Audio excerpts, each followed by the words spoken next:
Hey, what's up?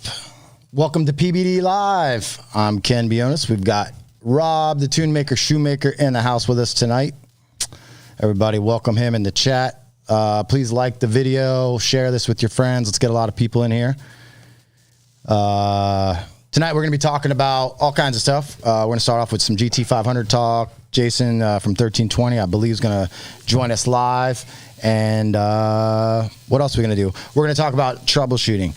It's one of the things I think that doesn't get talked about enough. I've been, for us helping you guys, Rob's been doing this a long time. I'm old, so I've been doing it even longer.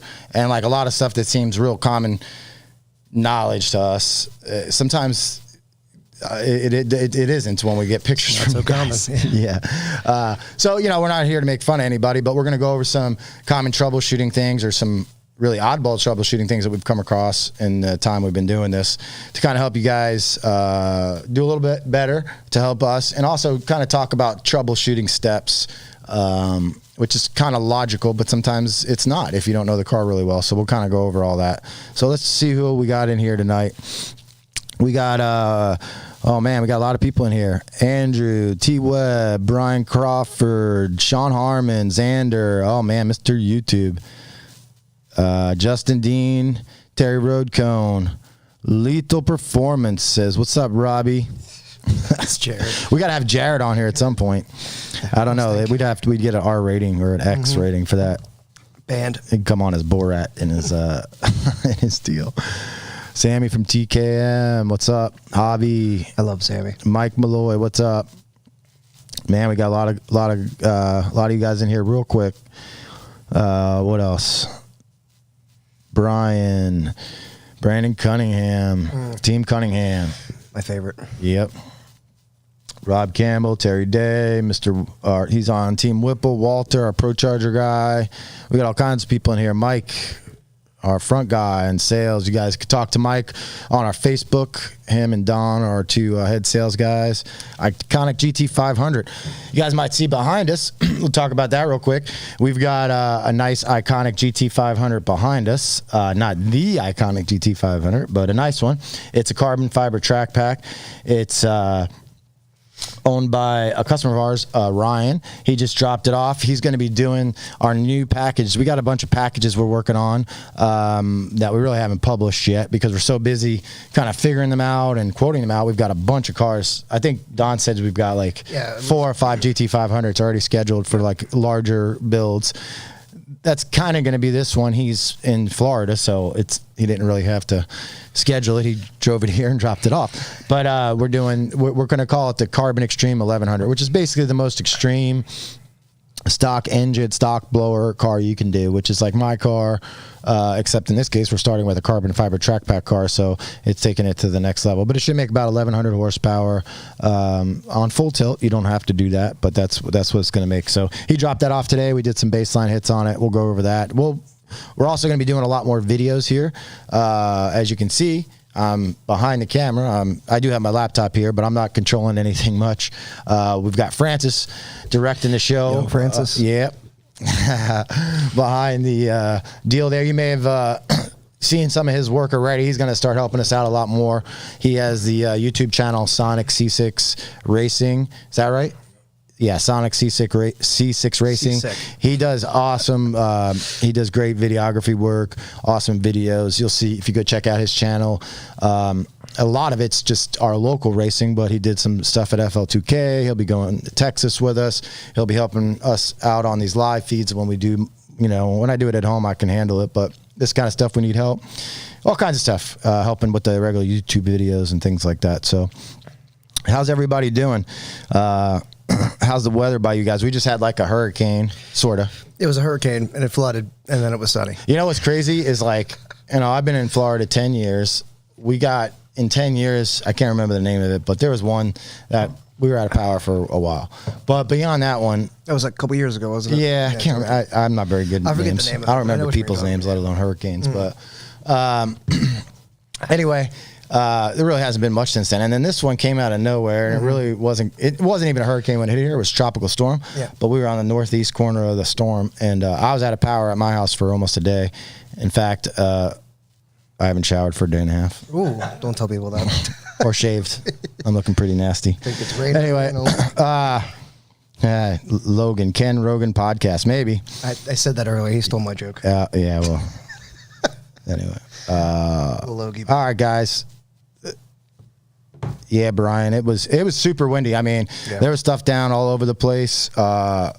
We lost power at my house. We actually kept power here somehow. I don't know how that happened. Did that never happens. Shot? It's the first. No. So we're good. Anyway, I want to talk about some GT500 stuff. Rob, why don't you talk about? I mean, for those of you guys out there that aren't, you see me on these videos. Rob is like, I would call him our head tuner at this point. Obviously, I've been tuning a long time, but I spent a lot of time running the company, doing media, setting up accounts with new companies, all kinds of stuff when it comes to being the owner of the company. So Rob is really the head tuner of Palm Beach Dyno now. And he, you guys see me talk about all the GT500 stuff, but like Rob tunes more of them than I do. So like the way things work around here is not just me, but in this case, it's my car. So obviously I'm doing all the development on GT500. Sometimes Rob does it. He does more of the 10R80 stuff than I do. And, there's one person working on the development that focuses on it, but we're all tuning them. It trickles down, yeah. Yeah. I mean, I do a lot less day-to-day tuning than, I'm spending more of my time on the dyno or trying to figure out, like, problems on a brand new application like this, where Rob is, you might wind up with Rob tuning your car, but he's here with me. We're in this office right here. We sit right next to each other, way too close. All day. We literally have a closet, and there's 4 people in there, and a dog. Well, sometimes there should be 2. Well, yeah, 3, but I've been leaving mine at home. It's just been too nuts. Yeah. But anyway, point is on the GT500 stuff. I mean, what do you think we've got? Like 75? I mean, we hit 50 a while ago. Yeah, I would say probably 50 about a couple months ago. I think we're like 75 to 80, 85 maybe. Yeah. So and 3 more today. Yeah, I mean, we did send him a mail order too, and this was obviously a little bit of a bigger deal. I think it did good. It made, I didn't even pull it all the way up, 770 on stock pulley, 93 octane. Now, the carbon fiber track pack cars do pull a little bit better. My car is part of that. It's not a track pack car, but with the wheel tire combo, you're really setting yourself up for success on the dyno numbers, honestly. For sure. A good example is, what's Andrew's buddy, Hector. Yeah. Hector. We had a Hector. You might have seen that on Mustang Lifestyle. His dyno numbers, you could probably see it from the video. I watched it and I was kind of laughing at myself. I can't hide how I feel about things. And I wasn't really happy with the dyno numbers because I expect very certain numbers out of certain combos. But at the end of the day, they took it to the track that night and it went 146. Yeah. It's right on par for where it should be. So, in this weather, it did great. Now, these cars in particular are very sensitive to weather. So, we're dynoing these and, yeah, it's muggy, soupy most of the time here. Yeah, I mean, even if it's 90% humidity. Maybe it's 79 degrees. That's cold. Yeah. But I'm wearing sweatpants right now. Yeah, I mean, it's 75. We don't really have AC in the shop because of the dyno. So it's got to be. Sometimes in here, in the summer, we see 101, 102. Yeah. Well, when we got a car running and all kinds of stuff. But even right now, it's 8 o'clock at night and it's 80 degrees in the back here. It's beautiful. At least. So. AP, thank you. Can you please explain the E85 tune? I got a flex tune. Do I have to flash the tune back and forth? I've done research and I'm still confused. Sure. We're going to keep question and answer till later, but since you gave us $5, I'm going to answer it right now. It's for $5, it's worth it. I mean, $5 is $5. Damn straight. Basically, you got 2 things, right? And there's some confusion in wording, right, Rob? People call an E85 tune a flex tune because it's flex fuel, but then there's a flex tune that flexes. Why don't you explain the difference? Okay, so what year is it? Do we know what year the car is? No, but just in general. Let's do a generalization. Even an 18. So let's what's say the it's difference? an 18, for example. So on an 18, you're going to start, the flex tune is going to be 93, obviously, to start, right? And you're going to put in E85, and basically what happens is it has to trim, the short terms have to trim a certain direction. So based on how much it's trimming, it does a mathematical calculation to infer how much alcohol content is actually in it. And from there, there's obviously modifiers for spark and fueling and stuff like that. But that calculation, if your math curve's off a little bit or something like that, it really throws the flex fuel out. Right. So that's a flex tune to its truest sense, meaning the tune itself is changing and adapting. Yeah. Other people, it's not necessarily wrong wording, but like we also do straight E85 tunes, especially on most of them on pre-18. I believe more in straight E85 tunes than flex tuning. We do the flex on 18 plus because people ask for it, and we can do it okay on that. A regular 85 tune is not going to adapt, so it's not flexing.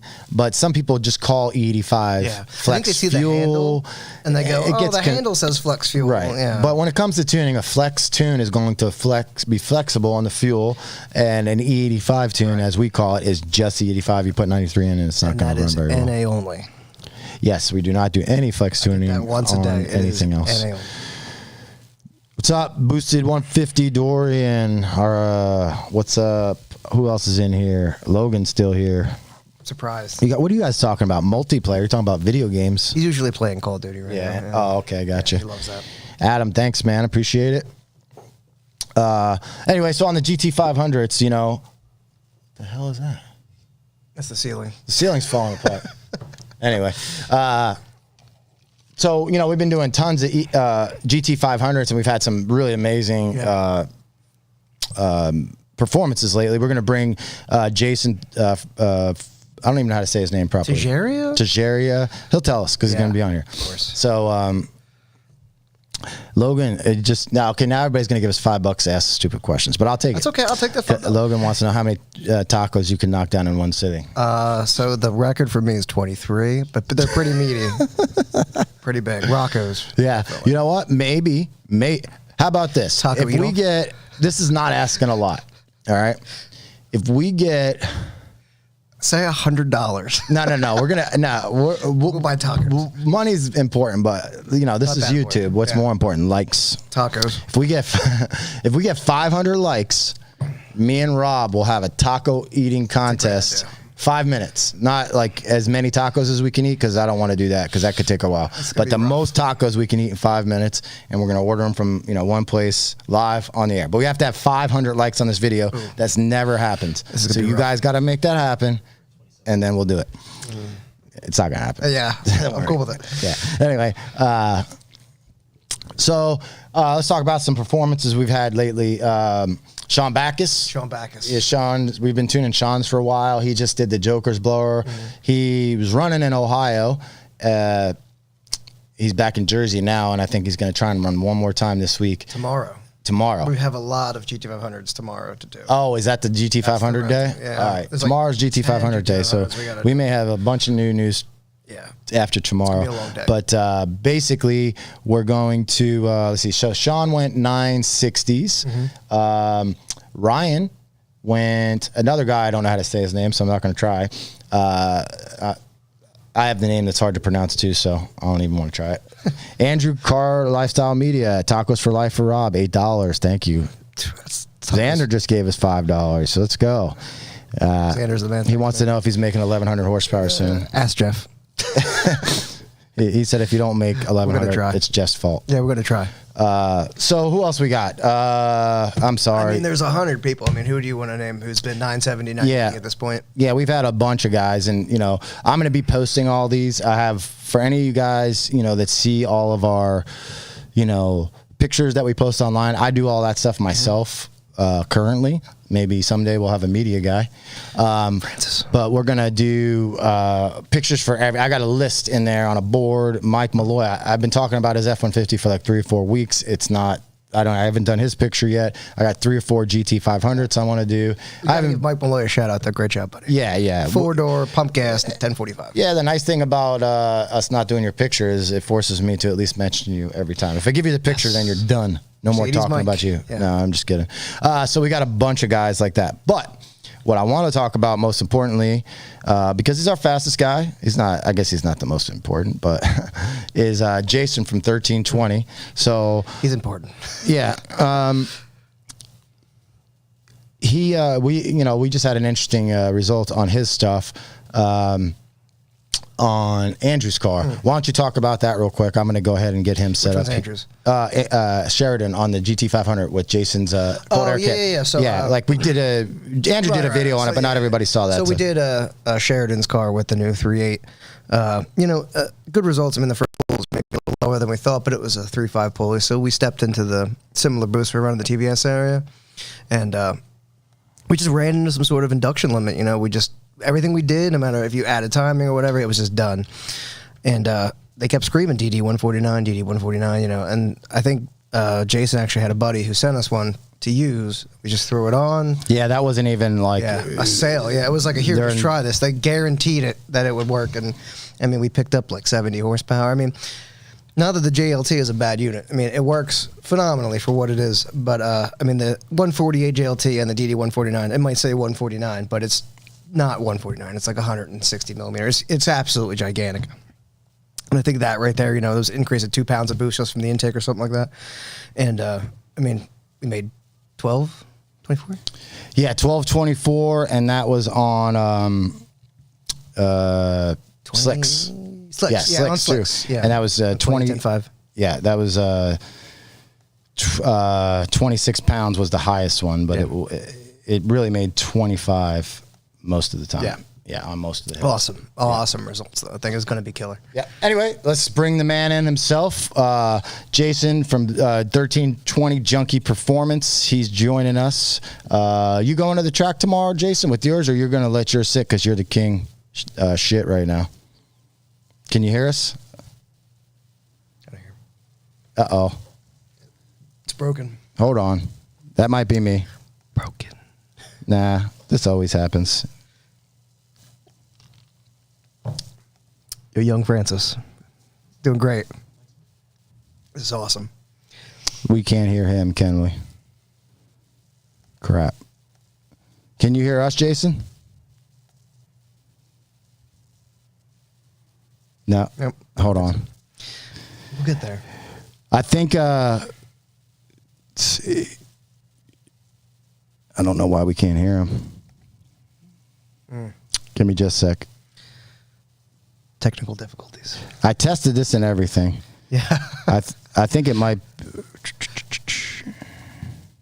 Hold on a second.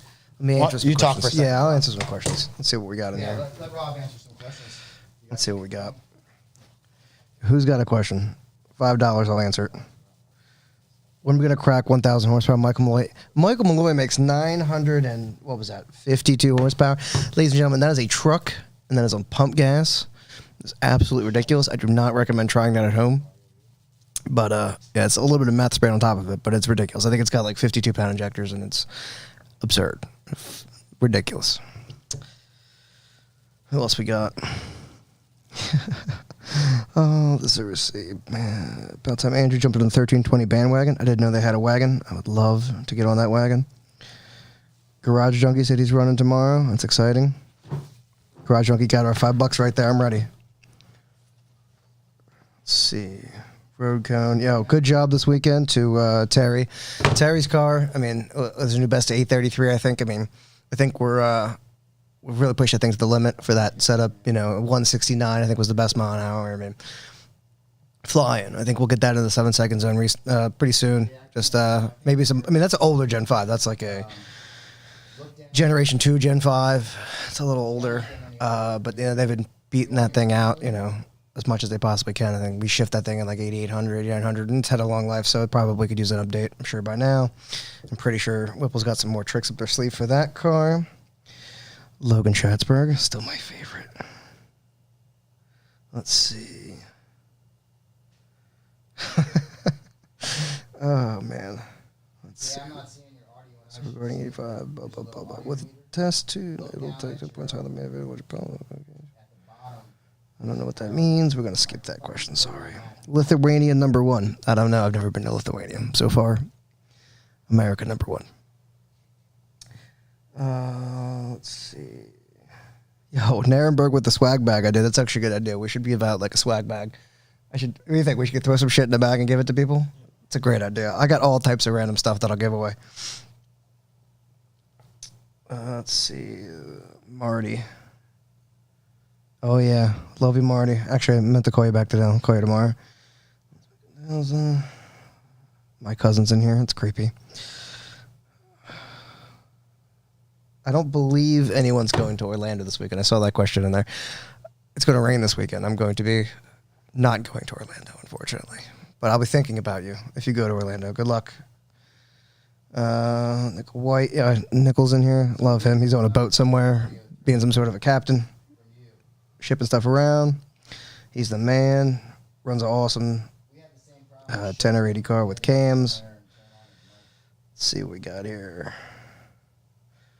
Foxcast Media. Miguel. I love his car. He's got a Cody Swap Gen 2. Thing's awesome. Miguel's the man. Texas boy. Xander says he's playing COD right now. Thanks for the invite. Works out great. If you all want to play with me on COD, it's Tunemaker. Come get clapped up.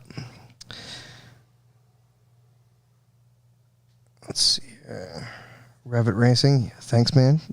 Glad we did a good job on your tune there. Happy to hear. Ken is scrambling right now. Scrambling. It's okay. Perseverance pays off, I think, in the end, right?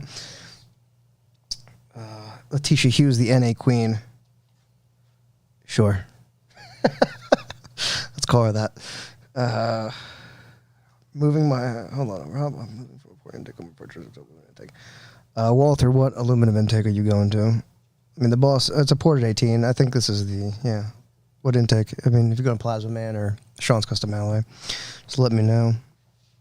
Jordan, I think your lid's coming, buddy. They're cutting it right now. But speaking of which, I should be back in Philadelphia here shortly. And the winter month's coming for the holiday, and I will come see you for some beer. Randy, so tunes by Magnetic 2020, going Whipple soon. 3.0, good for 8 now. Yeah, you can go. I mean, Carlos's car's got a 3.0. I mean, that's been 811 on like a less than desirable track with a less than desirable tune-up. I mean, we kind of like stuck a 3.0 pulley on there and went, well, let's just try and run it. And it went like 811. I was like, well, shit. And I mean, that tune's probably like a 8.0 something tune. I mean, I think we had a shift that was a little too high, but that I was just guessing on a tune-up at that point, you know, trying to get some data. But I mean, we probably could have done a 799 that weekend, but you know, we're obviously making test hits during a race, trying to go rounds at the same time as we're trying to go as fast as we can.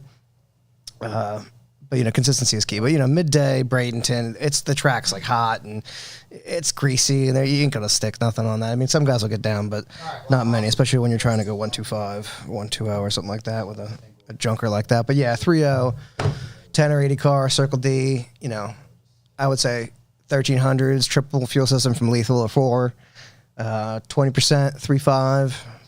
Probably go 860 all day, 870 all day, flying. Here we go. I think we're good. Good enough. Good enough for me. Let's hear you. Can you hear? Yep. All right, cool. It's Hopefully, like Howard Stern in the 90s. All right, what's up? Welcome, Jason 1320. That took us a couple seconds. You know, we got a huge budget here, and I don't know how this happened, but anyway, it didn't work out. So, technology. Yeah. Do you think that's coming through okay or no? Hi, Dylan. Let me hear you talk. Talk for me, Jason. Everything good? We can hear you. All right, we're good, I think. That should work out. Okay. All right, so why don't you tell us a little bit about your car for those of you guys that aren't familiar with it? Obviously, most people on Facebook know it, but... Don't ask Nick. Yeah, it's basic bolt-on, street-driven GT500. A lot of your guys' stuff. SPE pulley, your billet lid, which we just did, our ported blower, our WD-152 intake, lethal cat delete, LTH res delete, Whipple intercooler, Whipple tensioner, you know, all the basic stuff you guys are doing. You know, obviously I reach out to you all the time for pretty much guidance on the good parts, and here we are. So I didn't really hear you mention any kind of weight reduction. So it's a full weight car? Yep. Totally stock weight minus the BC Forge wheels. We have the 18s out back with the Mickey Thompson ET Street Rs. Stock tires up front with 20 by 11 and a halves all the way around. Did he scale that by chance? See how much it weighed with him in it? Yeah, you haven't scaled that thing, have you? On a scale? No, I haven't. What do you? What do you weigh? You're not a chick. I can ask. He's her. like 260, bro. He's stacked. Are you like? Are you that much? That's a Are you big boy right there. 250? He benches 450 for fun. I weighed myself today. I'm 235. Damn, okay. That's a big boy. Well, we'll round up with the helmet and all that. 250. So yeah, you're 4,300 plus race weight for sure. I weigh. It's like Hellcat weight. Yeah, that's crazy. Yeah. Well, you know, and here's the thing about Jason's car that I think is really important to point out. I actually talked to another customer about your car today because I get it's kind of funny how it works out. You know, like a car like yours runs, and I get a bunch of messages. I need that tune. What's wrong with my car? Yeah. Blah, blah, blah, blah. And guess what, guys? All you GT500 guys have the same exact tune. I mean, you know, there's a different injector, but tweaks. every 98% of the timing curve's the same. Yeah. There's no super duper trick in his file. I mean, talk about your 60 foot on that car. Like it's kind of like out of the norm. And we're talking differences of hundredths here, but the hundredths make a difference. You're a good 400 to 500ths ahead. So like you and I discussed, you know, we went back and forth with ideas, you and myself. It took a couple outings to get it kind of figured out, but as you and I discussed in the, you know, on Messenger and stuff, I think we got a handle on why these cars don't 60 foot.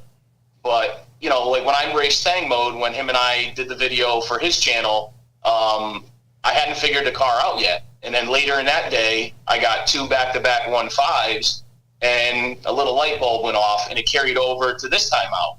And with the extra power from the billet lid and going down to the 2.4 pulley, you know, we got a 1.50. I'm pretty sure that's the fastest 60 foot for a full weight GT500 to date, as far as I know. I don't know if you know of any. No, I mean, the only car I know that's been faster at all, or quicker or faster, is Evo. But Evo, the same weekend, was running at one of the best tracks in the country, and I don't think they had a 60 foot as good as you did. Yeah, they went like 154. Yeah, you know, 1.5. I think a 158 is fine. I mean, the car's good. I'm not nothing. They got the weight reduction. I'm just saying that's a lighter car. Yeah. Obviously, they're struggling like we all are as we add more power. They went 158. Yeah. That was impressive. But 60 foot wise, nobody's really any better than you. You know, one slips better, but in general, your car's working more consistently, and that's, you know, Prince time slips. Yeah. And what you just said really is what led me to add what the other part of today's topic is, which we're going to get to down later on, is troubleshooting. And it relates to what you said, is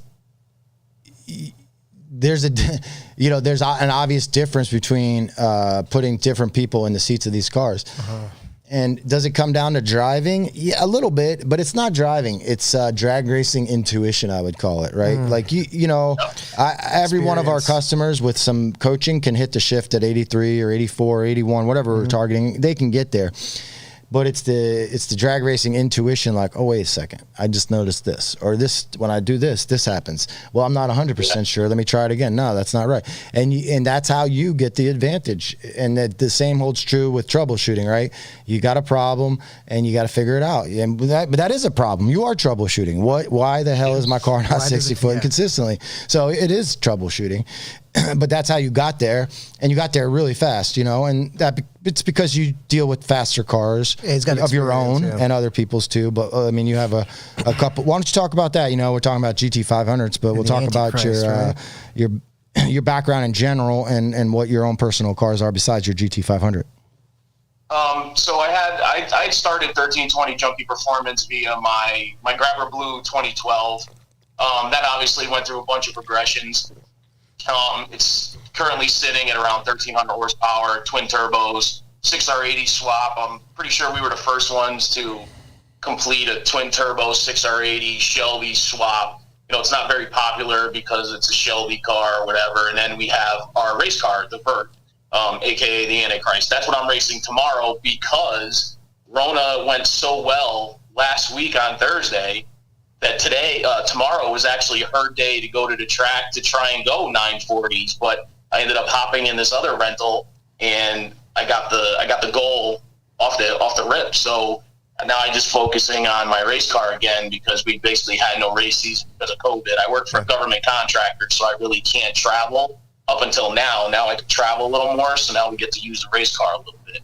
But yeah, we've been doing Shelby mods since like 2013, 2012, around there. And then I started the business around 13, and, you know, it just kind of grew, snowballed. Social media really grew it and stuff like that. And then, you know, networking with great people like yourself and, you know, Lethal Performance, CPE, Juggernaut, all these guys. You guys helped me build my cars, and, you know, we do a lot of R&D with a lot of people. Very proud of, you know, the relationships we built and stuff. And we just hope to continue to keep doing what we're doing. And, I know I said I was probably not gonna take Rona out again this year, but I'm really jonesing for some of that mine shaft there, man. I really think that this car's got a 20 in it, somewhere in the 20s. You know, I don't think it's gonna go much faster than that at full weight.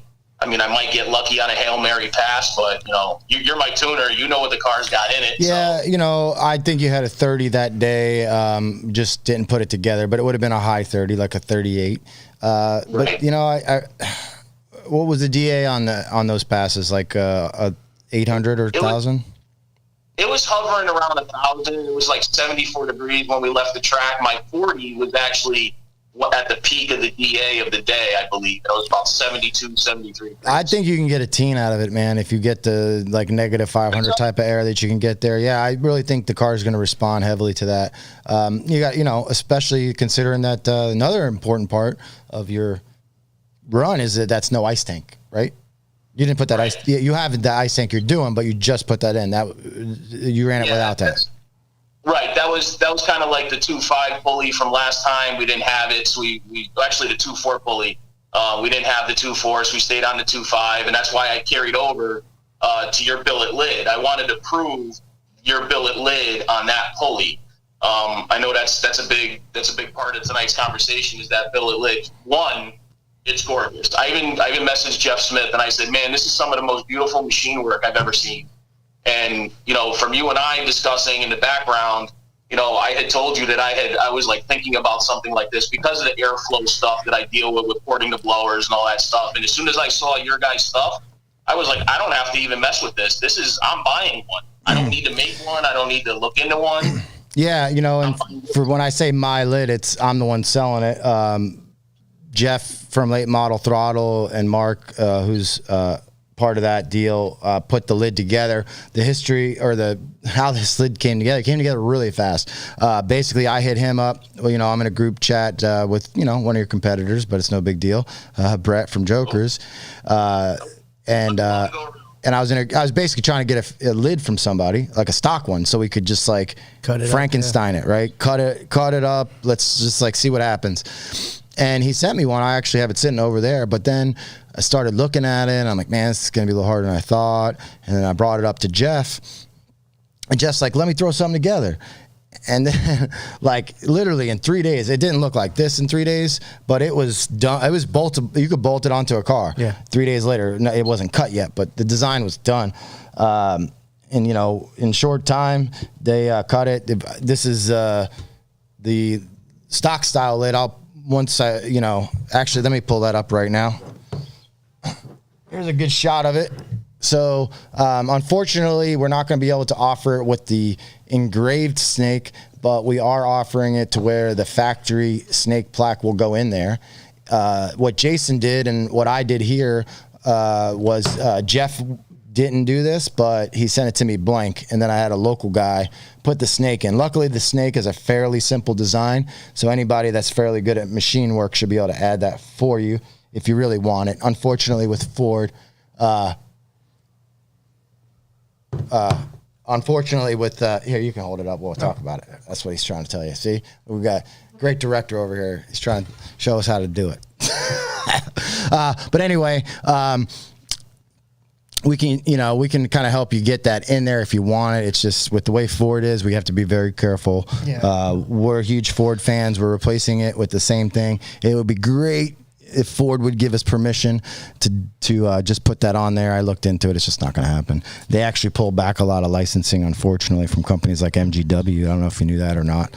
But you used to be able to license this stuff for small companies. Not anymore. And not anymore. Not the small companies. So we'll just have to be a little bit rogue with this and say, put anything on there you want. So you got the perfect snake. Yep.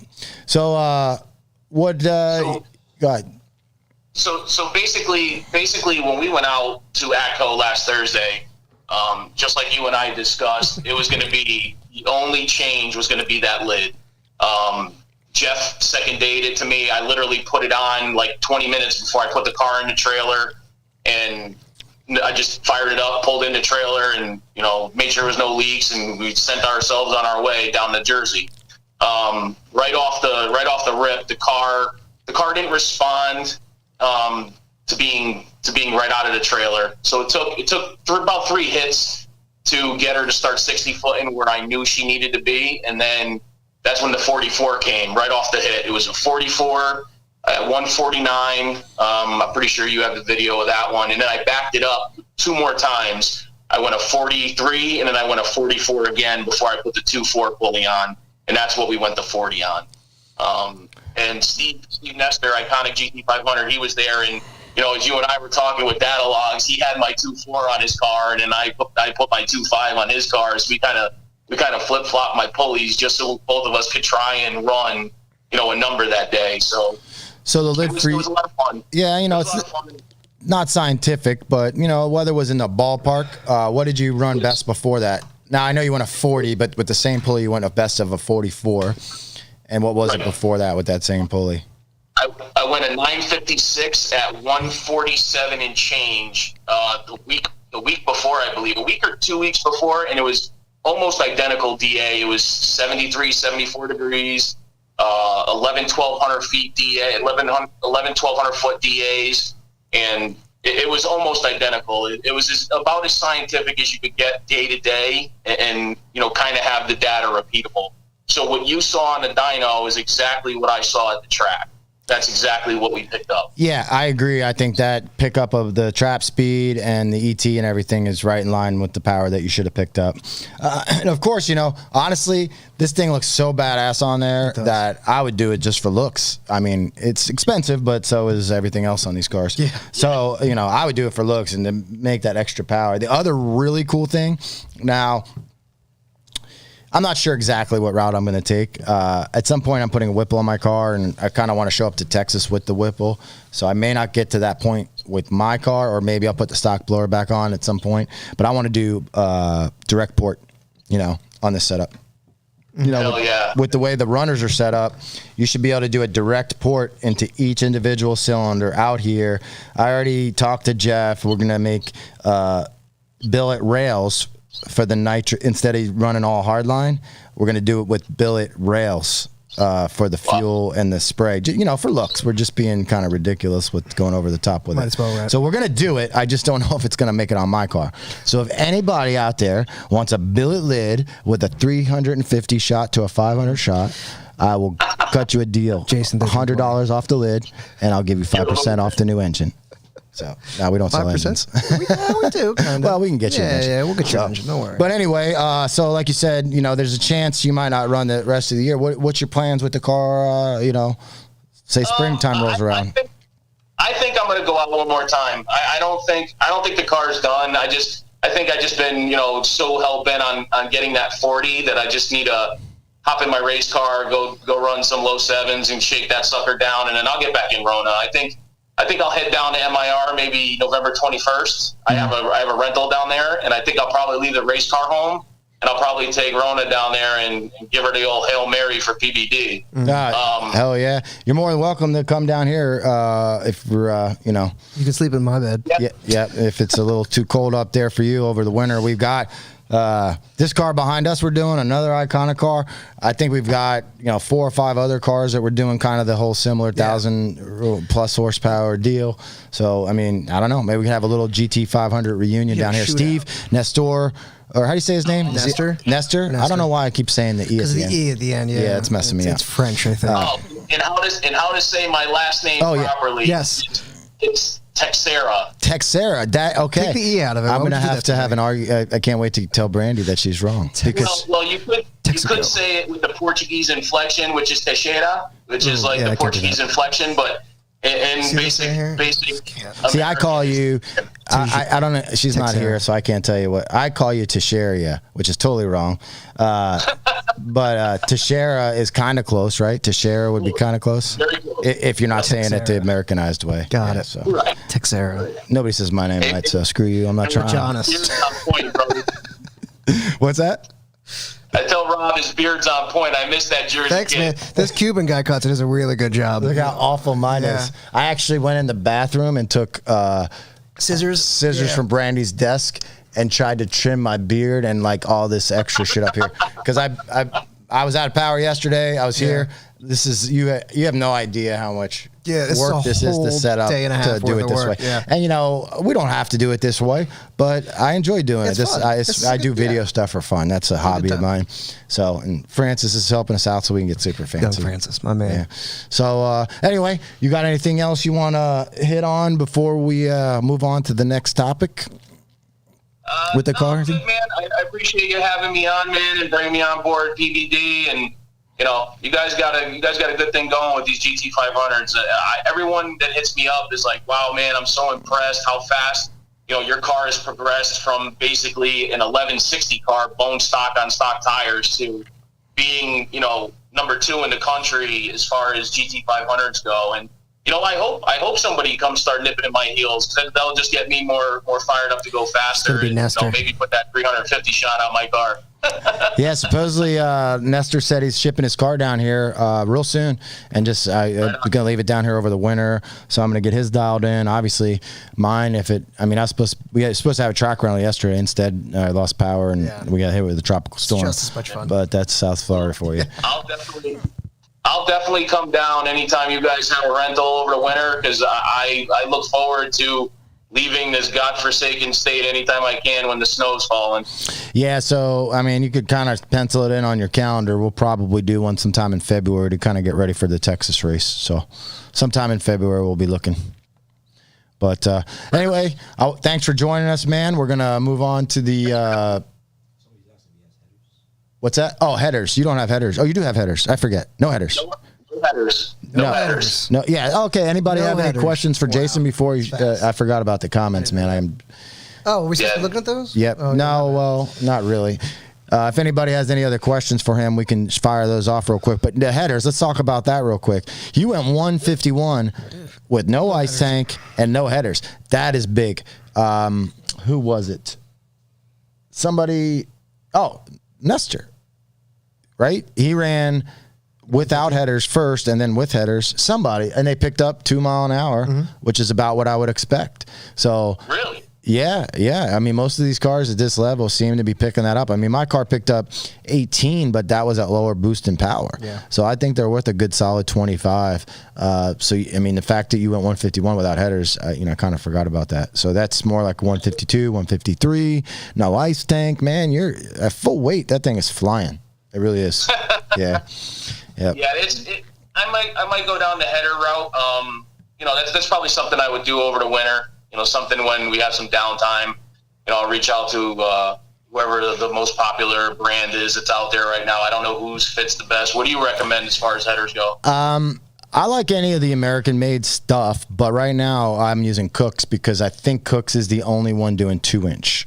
That's the key. No China. No China. I'm not, I'm not going to really give anybody a hard time if they want to save money buying those kind of parts. But I'm certainly not going to put Chinese headers on my car. It's hard to avoid China totally, but definitely not on the headers. But yeah, Cook's. Does anybody else have 2-inch? Do you know? American Racing, I think, might be coming out. They have the 1 7/8 out, but I wouldn't. I personally wouldn't waste your time on an 1 7/8 header on this car. Just leave the stock manifolds on at that point. It's just not not worth the extra effort. The 2-inch, full disclosure, I do work on my own car sometimes, but stuff like that, Rarefab does. I didn't do the install, but he said it was kind of a little bit of an extra bitch than a regular Coyote because all the other shit that's in the way under the car and the tranny stuff and stuff. But it wasn't awful. It's got to be maybe an hour or half an hour. Yeah, I don't know. Why don't you do it and let us know? I'll try it. Yeah. So. All right, so I'll put headers on my list then for the winter time. All right, man. Cool. Well, thanks for joining us, Jason. I'll catch up with you later on, man. All right, brother. Be good. All right, see ya. Tomorrow's gonna be exciting. All right, thanks to Jason. We got all coming on. Tomorrow. Sorry about the technical difficulties. Yeah, let's talk. Do you know what cars we've got going? I have no idea. Backus is. Didn't he drive? He doesn't live in Jersey, does he? I think he drove there. I'm not sure, man. I have very fractured conversations with most people because I get into a conversation and then I can't finish it. It goes 10 different ways and you can't figure out where you were going. Yeah, so I believe he might live in...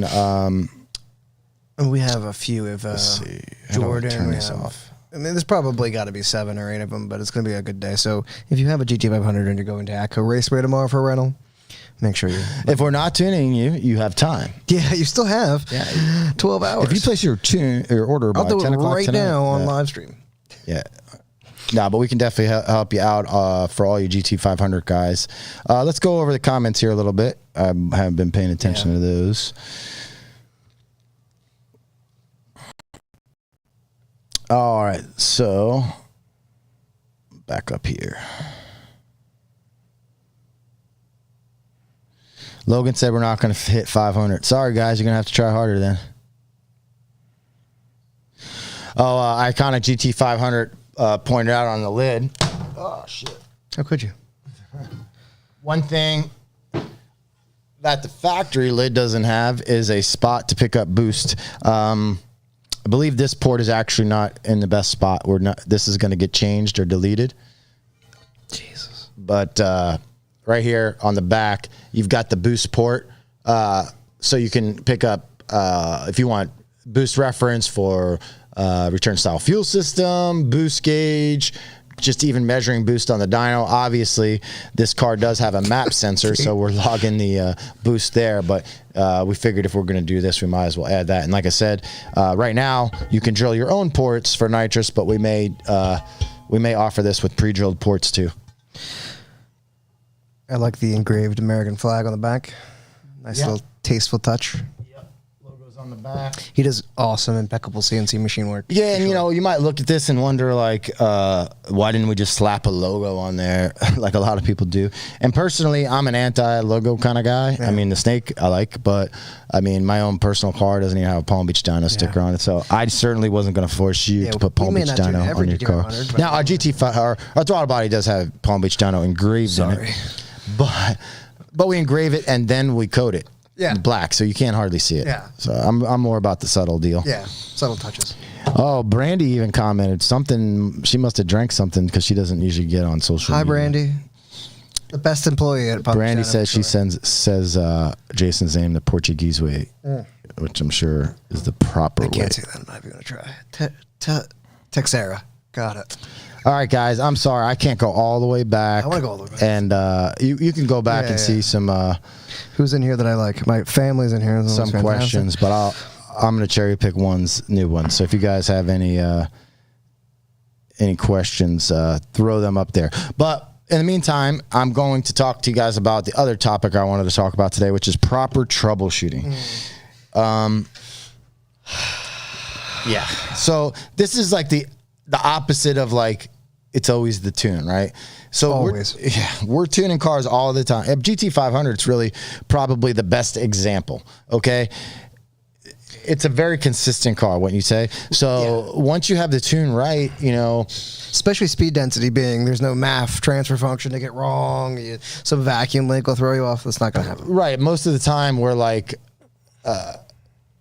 on like an 18 GT, say we're chasing maybe like mass air issues or big mass air and it's noisy or this or that. Yeah, the Cobra Jet MAF is the GT5, especially at this point because we haven't changed blowers yet. Yeah, speed density model's fairly accurate. There's some tweaks we have to do, which of course make everything much smoother.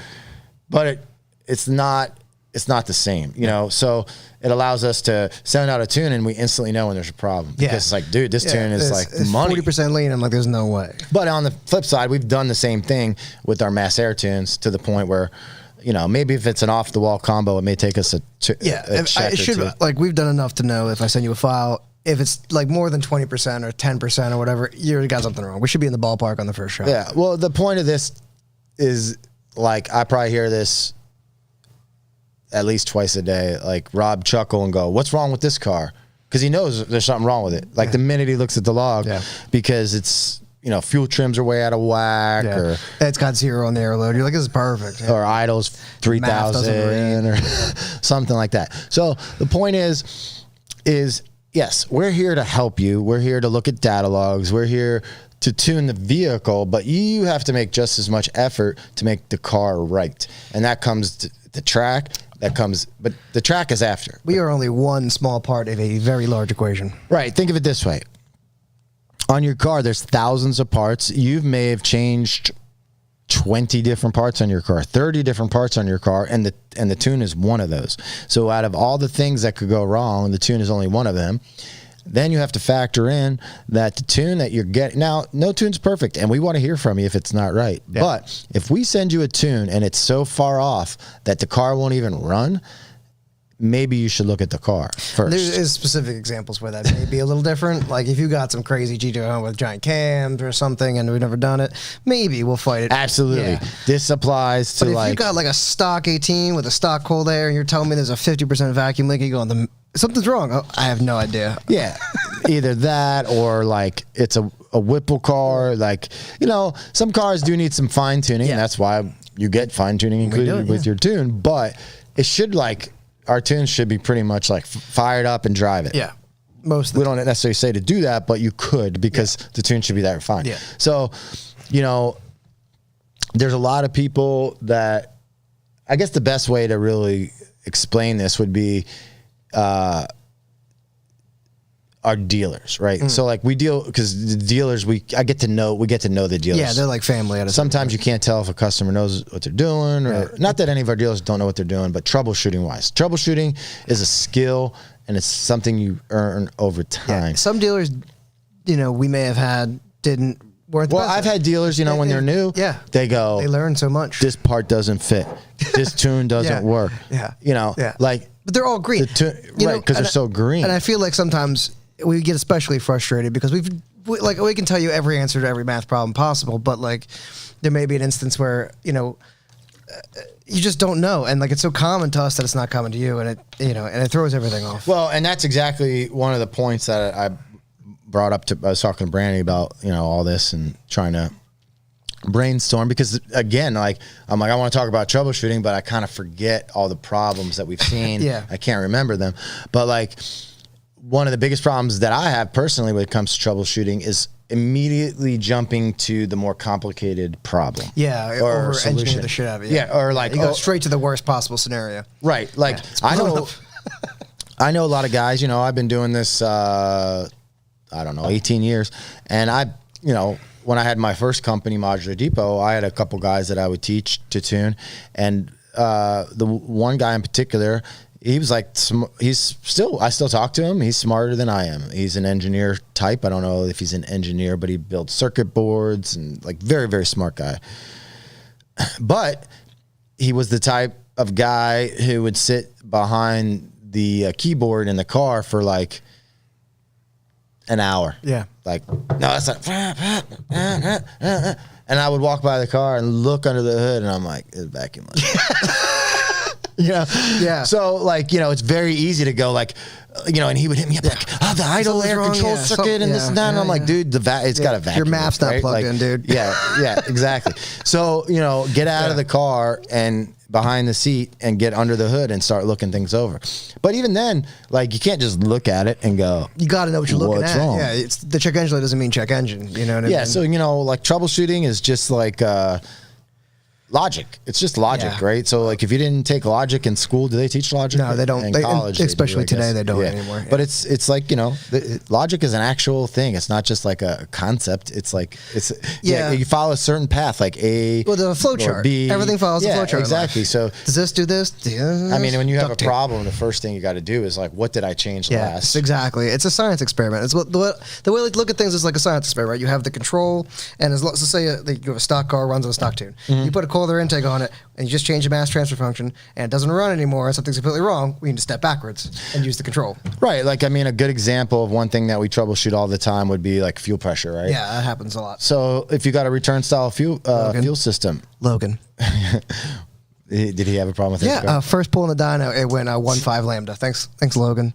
Hob switch. Oh, nice. Yeah. Right. So, you know, well, there's a good example. So, you know you have low fuel pressure, but there's so many things that can cause. Yeah, you don't even know it's coming, but yeah. So, in a case of like troubleshooting low fuel pressure, you have to figure out, okay, what could it possibly be? So, if you have a fuel pressure regulator, okay, so you either have a supply issue or you have a regulation issue, a regulator issue. So, are all your pumps powered? Do you have is your regulator, like if it's boost actuated, is it dual pull? And when it hits boost, is it going up 1 to 1?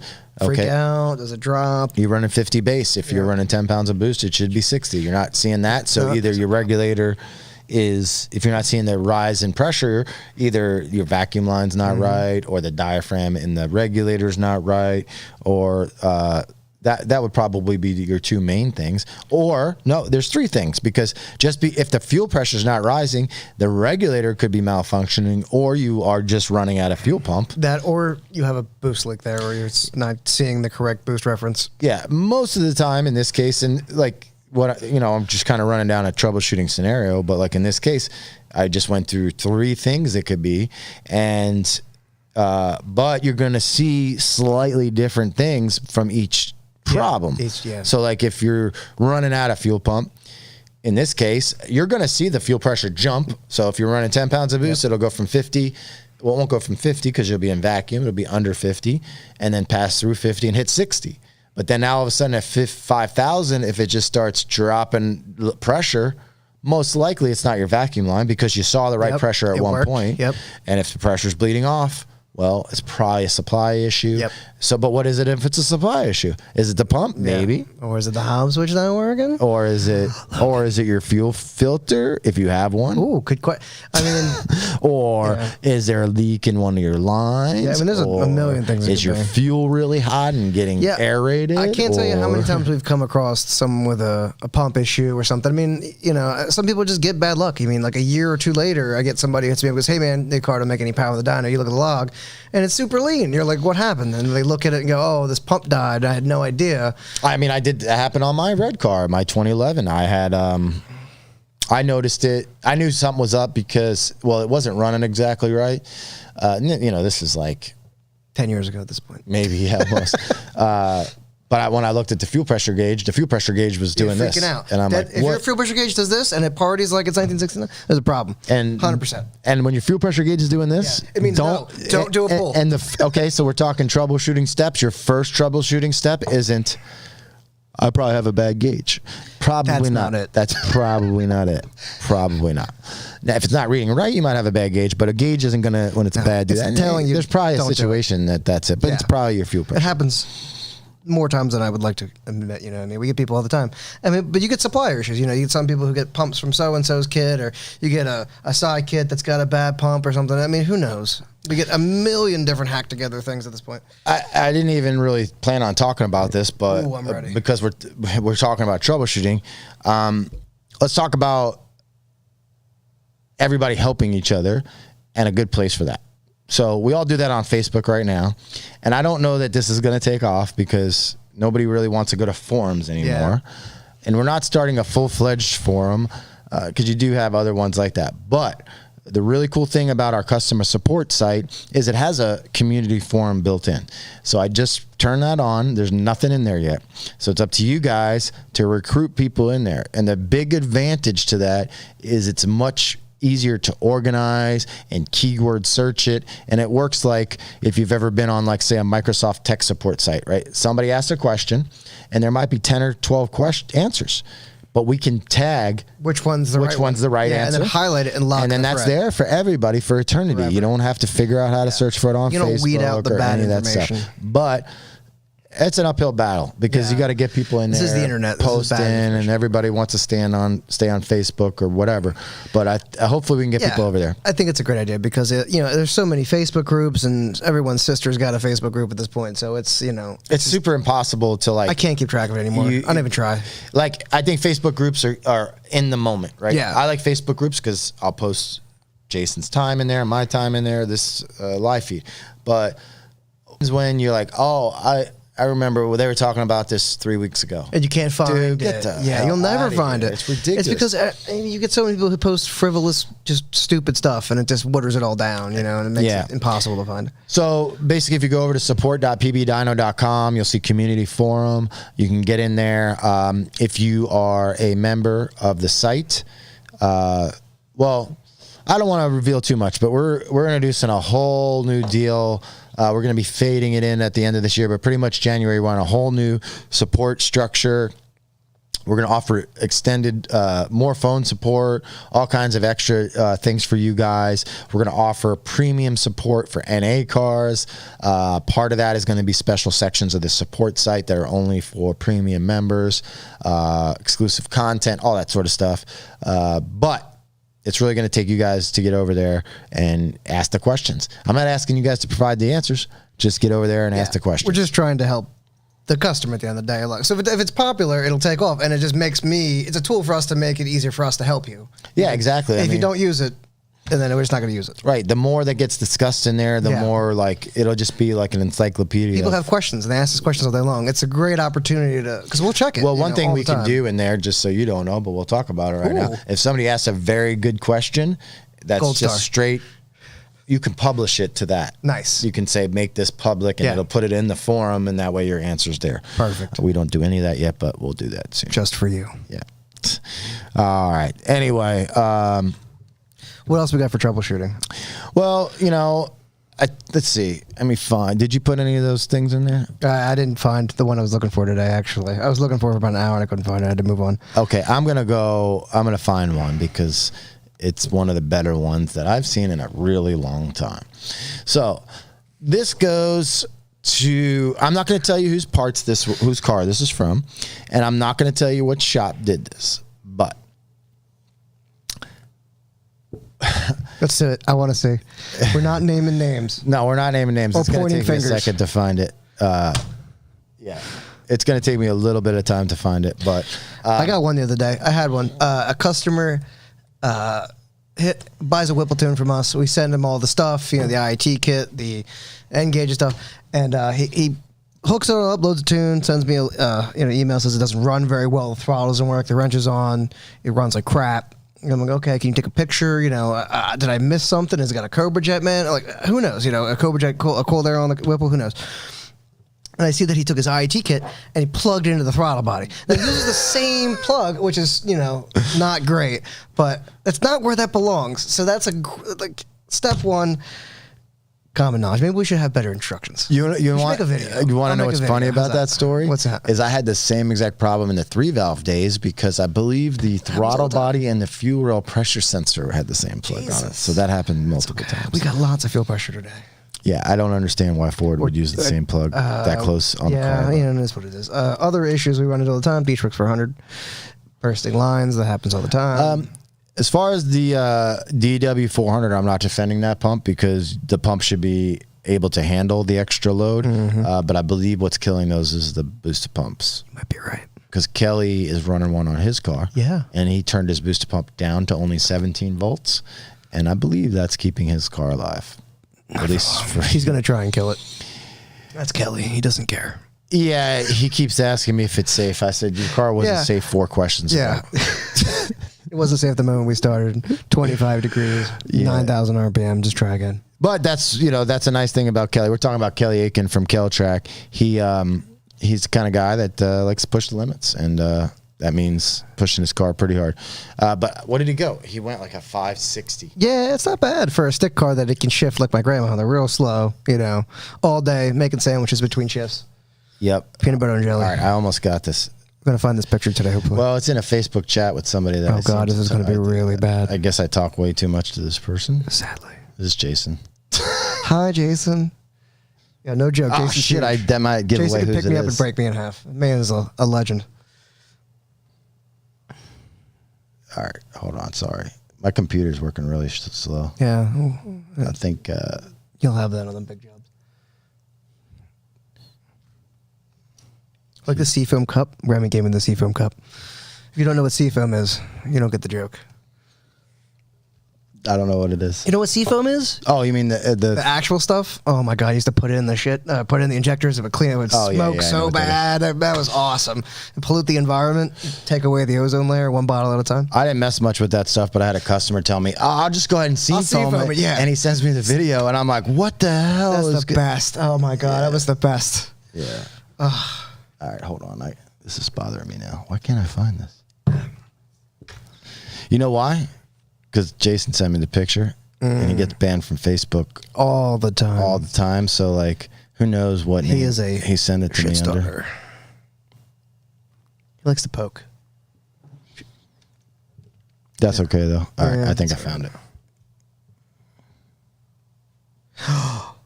Ooh, what? Nothing. I just heard my presidential candidate won. Kanye, 2020, baby, coming at you. All right, I almost got it. Hold on. It's got to be right Let's here. see here. So somebody texted me and said I got they it. had a customer with a brand new GT500 blow up 500 miles, maybe a touch on Y stock probably. Well, he's looking for that. We've seen a couple failures with GT500s, most of which have all been stock. You know, I think there was a couple maybe that have failed that were modded, but What are we talking about? it's just some random text. Somebody texted me about a GT500. What year? 2020. Yeah, most of the time it's the stem breaking off the valve or whatever. You know what I mean? Yeah, those are the only complete Are they failures. two-piece that- valves? Yeah, I think most of the OEM valves are all Like, two-piece or like whatever the that. heck they are. Yeah, It's cheaper. They're fused together at the head. Yeah, it's a great idea. Who would have thought that would not work? Yeah. Great idea. Crap, I'm trying. I'm gonna show. Well, I'll show it. I just. Let's get the backstory here. Well, what the problem is it's got the guy's phone number on Yeah, it. don't put that in there. No, I'm not. No names, Just no don't. phone numbers, no glory. Here, I know how to fix it. Hold on.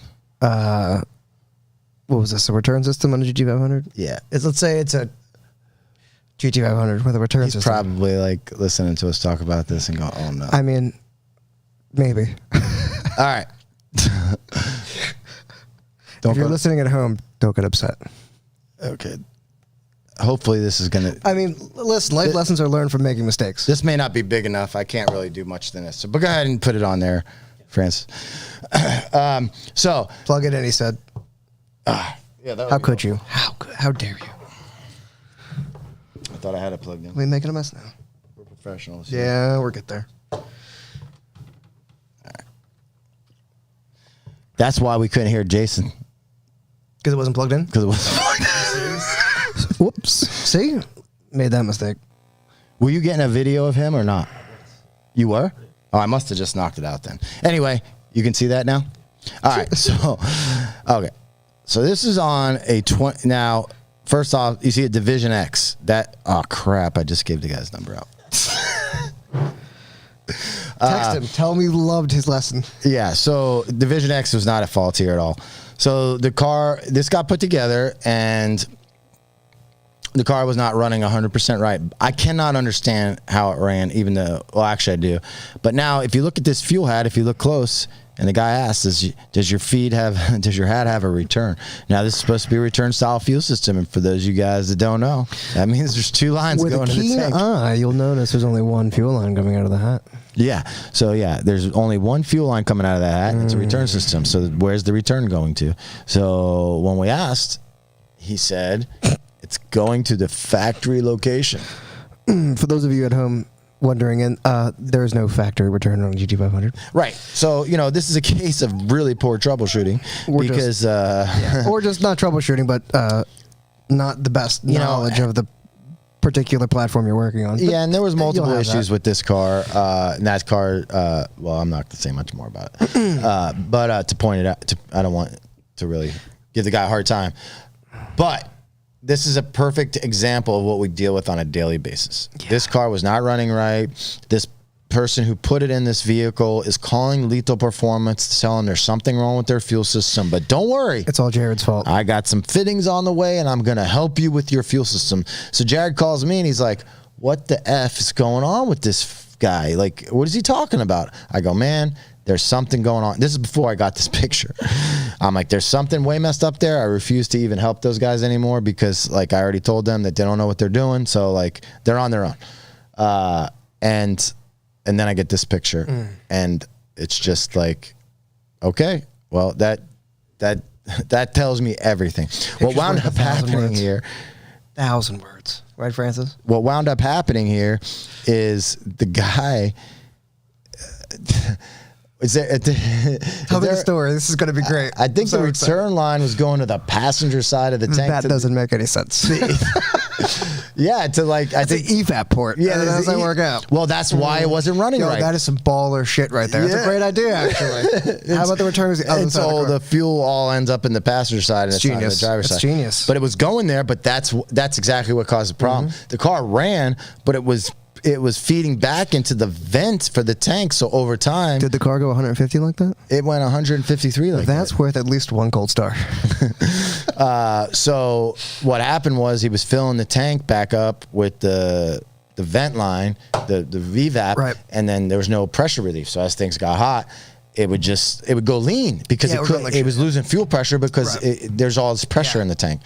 So anyway, if this is off, you can do that. I don't want to throw this number up there again. Anyway, that's a good example of like normal troubleshooting. This guy is all of a sudden talking, hey, there's something wrong with the fuel system and I need to speak with you. And like, dude, like, I mean, I think this raises a great point of quality install. I think that's the biggest. I think this comes back. Finish and we'll circle back. Well, you know, the point is one. I think one of my best attributes is always assuming I'm wrong. Yeah, me too. I'm wrong about everything.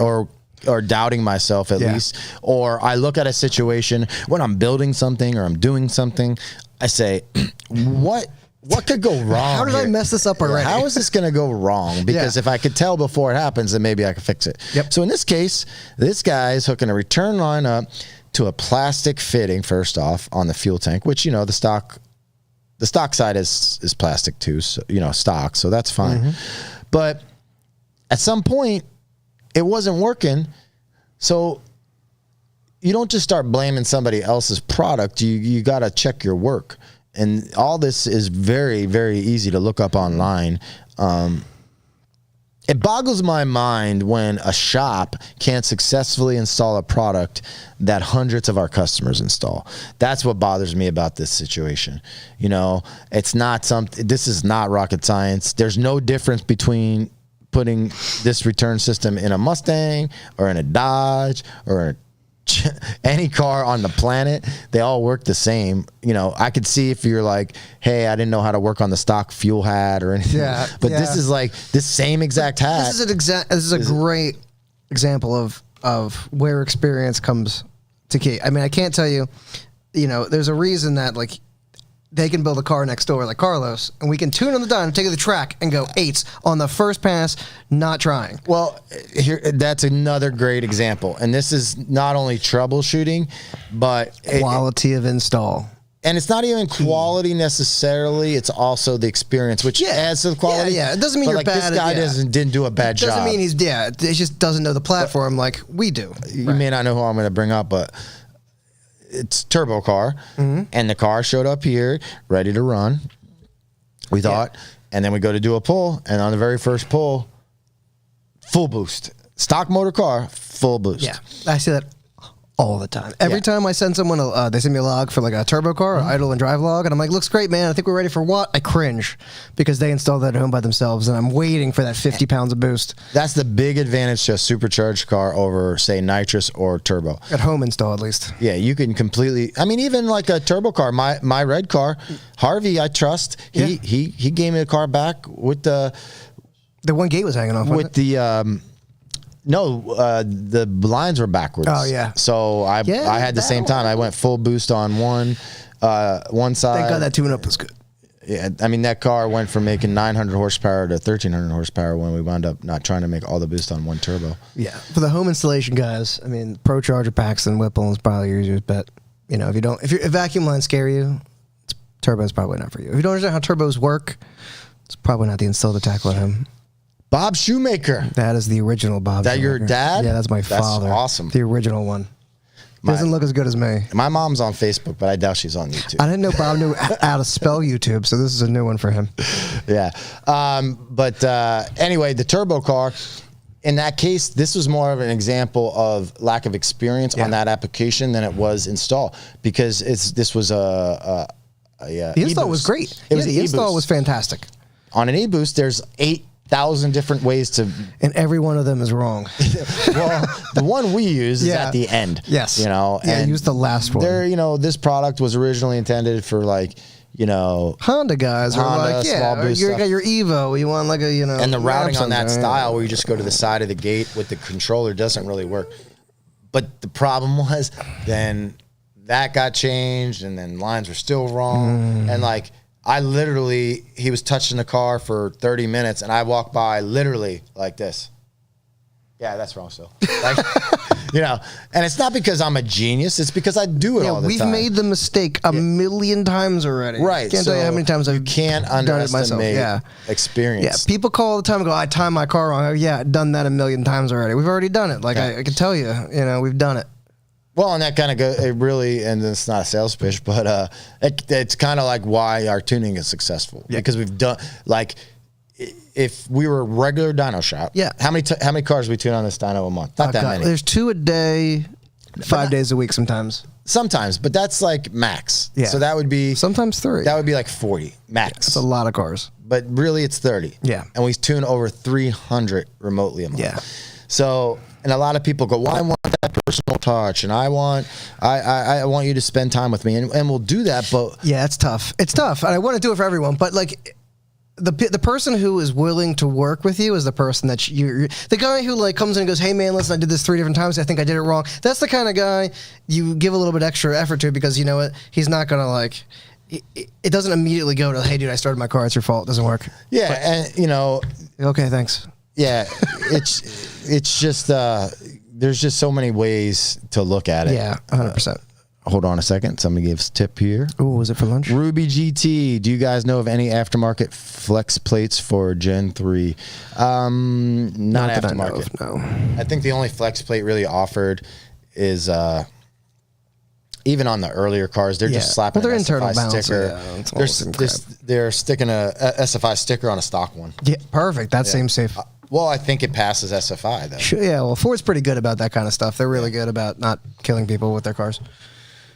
I mean, I don't know what everybody else is running, but I have a stock flex plate in my car, and it's been 182 miles an hour. Yeah. I mean, there's a lot of them. I'm sure they're all running the stock ones. I mean, this goes back to the GT500 package. If you have a brand new GT500, you can ship us your car, and we can give it back to you done. You know what I mean? It's the expense side, the ease of mind. You're going to get it back done. You're going to dyno it, get your results. The install next door will be fantastic. You get a running, driving 1,100 horsepower car or 1,000 horsepower car, whatever package, whatever you decide to do. Well, and like back to what I was saying about experience, I lost my train of thought for a minute, but on the tuning side of things, I've heard people, or mostly they don't tell me, of course, but I see it on Facebook and like, oh, well, I don't want to go to a high volume shop. Well, here's how I look at it. Would you rather go to a guy that does 30 heart surgeries a month, or a guy that's like, oh, I want to try that out? Yeah, I want to bring your heart in. I'll try that. Yep, I know. I've been working on all kinds of bloody things for all my life. Your heart's probably not that hard. Can't be that hard. I've touched a few deer hearts. Not close enough. I'm joking around, but like, there's people that have good shops, and they haven't even touched one of these yet. 100% and there's nothing wrong with that. And I'm not telling you this because I don't want that local guy to get the car. I'm all for the local guy. If you got a great local guy who does a great job, that's good. There's plenty of local guys that can get this car. There's a million local guys who know what they're doing. Yeah, but they're few and far between from the LS guys who think they know what they're doing. Right, but the point is like, we can give you that like way head start. Like, even if you're smart, like, how long did I mess with this car till I can tune these cars in 2 minutes? This car's got like 200 dyno pulls on it. Right. So if you bring your car to some place that doesn't have experience, you are investing in that shop. Imagine taking a brand new GT500 and going almost to 9,000. Just for fun. Right. You're investing in that shop if you're giving them your car and they haven't really touched that combo, because most likely they're going to have way more time into it. They're going to appreciate it. So there's situations where there's a relationship to build 100%. You know what I mean? There's definitely an opportunity to build relationships, but you have to make sure that you're investing in the correct relationship, in the correct person, because there's people who just scam people. And there's a lot of people out there that want that sort of relationship with their local guy. And that's perfectly fine. And that's perfectly fine. But if you 100%. Don't want to have that intimate relationship and you can have that with us. I do have intimate relationships with many, many customers. You know what I mean? We have great relationships. There's many customers who message me all time of the night. Thanks, guys. But my point is like we're trying to make it to where you don't have to be intimate. Yeah. Like, we want to be your buddy, but like, literally, we could send you a file and like never talk to you again, and you're going to be really happy. Theoretically, if all things are in all situations and all things are perfect, the one tune should be perfect. You know, that's the goal, obviously, you know, in the end is to be perfect on the first shot. Yeah, I mean, that's why we offer lots of different support packages. Well, we have 2 different support packages, and we're going to actually add a third next year to pull in the NA guy and the guy that doesn't want to spend as much on the support. But we're really going to try to take that to the next level for you guys. We have, you know, this company started, it's only been 4 years. I started it by myself. Rob helped us make a huge leap forward when he decided to move down here in early 2018. I mean, you were working for us, and when did you start? End of 17? August 17. Yeah.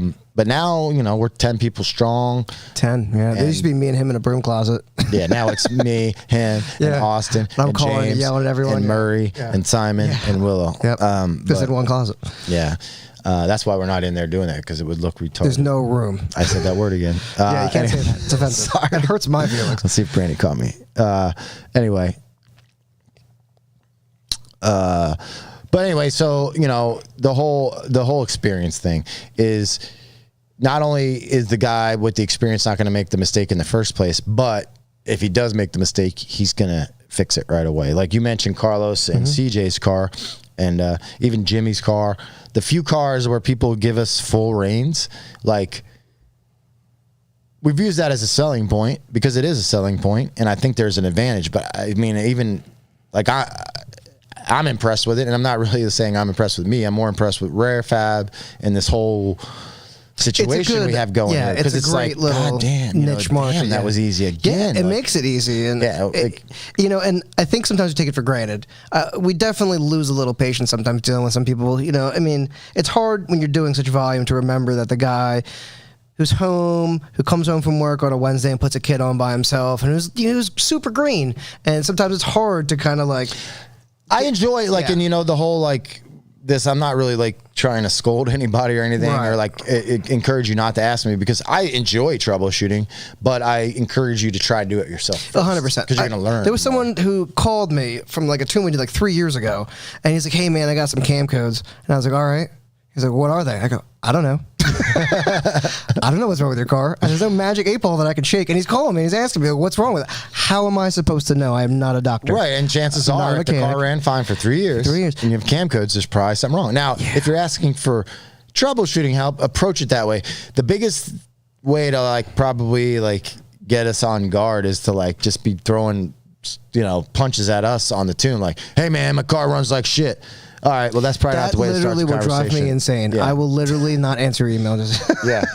Yeah, that's definitely not. Hey, Brandy caught me saying the word again. Be as proactive as possible. Obviously, like, hey man, listen, I did my steps. You know, the car's going lean. I went check the fuel pressure, check the fuel system, the pumps work, this and that. Do your due diligence before. You know, we have to make a tune changes 90% of the time.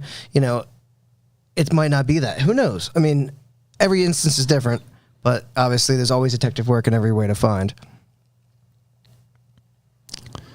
All right, Dylan, what's going on, Dylan? Oh, is that Dylan Giles? He said it's getting nuts. I see. I can't even pay attention because me and Rob are just having a good conversation. There's like a million messages here. I can't see any of them. Anyway, BA Motorsports thinks he's a genius. We knew that. I think we need a comment. Francis just started today, but I think we're going to... Kobe in here to do it. Yeah. Hello, Mike Malloy says, hey, what are we eating for lunch? Yeah. Oh, man. Yeah. I fed him Chipotle tonight just to watch him eat it. It was great. Nah, we love Kobe. Kobe is, it's funny because, you know, we give Kobe a hard time, but he's probably the one we have to trust the most in this building. That kid may not be able to do the most things, but he can back a car in like you would not believe with his eyes closed. He'll put the GT500 on the dyno, eyes closed. I set this shop up kind of to make it very difficult on purpose because I don't like people walking in the door and like instantly being at the dyno. So like, you have to back in around this turn, and it makes it very difficult. And I don't even do it much anymore, and I get worried. But he's careful, but he's in and out fast. I get anxiety so hard with him. He does a great job. Jay Lee says, slow NA guy here. Thanks, Rob, for talking with me the past 2 days. Oh, he's a great guy. He tipped us $5. Great guy. Let's see. We had problems with that. Was my fault. Never seen. Okay, this says your mom said you guys. I'm gonna say this is 2019. Had problems. I think we got a grudge racer here or street racer. Trick or Treat 50. You happen to know who that is? I have no idea. He says he's up 15K with you. I assume he means street racing or some sort of. My man. Yeah, unless you're giving him black. Oh, it's Ruby with the GT. I love that car. Let's see here. BJ checking in. BJ's got the baddest on 3 time. And that car is stuck. BJ. Let's talk about that car. And that's a full weight street car on Bogarts or whatever. I think the Bogarts RC components. And that car's been running for a long time. 2.5 years. I get 1299 64 851 164. It's flying. It's 4,000 pound or 3,800 pound street car. And he drives it everywhere. It's just that's all on 3 kit. I mean, that's $4,000 for a power adder, ladies and gentlemen. Furious Fever 411. Thank you very much for that. Just gave us $20. Thanks for looking at my log today. You know Trick or Treat. Who's that? Furious Fever. I mean, you have no way of knowing who these guys are. You have no idea. So if you guys want to know, obviously we'd like to know who's giving us money. So if you don't want to tell your name on YouTube, just shoot us a message. Start with your name. Speaking of that, thanks. Appreciate all these tips, guys. One thing that we're going to be doing as part of the here. Actually, let's do it right now. Let's do a trivia. We got any trivia? Let's give away a hat or something. Yeah, I mean, everybody's tipping us here, so we'll give away something. Let's give away We're gonna give away a Rob the Tunemaker Shoemaker hat. Perfect. I don't have one handy, but you've probably seen the famous Rob face. That's why I used that picture. Guess what car Francis drives? No, we already said that. No one paid attention. That's the problem. All right. Guaranteed. Can you tell me the color of it? If you can tell me the color of Francis's car, we'll give you a hat, and I'll sign it and lick the inside for you. Yeah.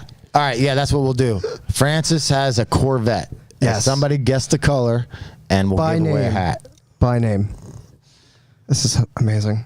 Jared's in here. That's kind of scary. Mimosa S550. Do you know who that is, Rob? Let's go 8. It's Trent Baker. Trent Baker. I love Trent. Remember him? I met Trent. Yeah. And his mom. And his mom. Yeah. How could you forget? Yeah. They were awesome. Yeah. They were great people. Yeah. His mom was at Bowling Green with Super him. Right? nice people. Street Slayer. Shout out from the 7-3. Oh, yeah. We did the 7-3 Godzilla and Hills.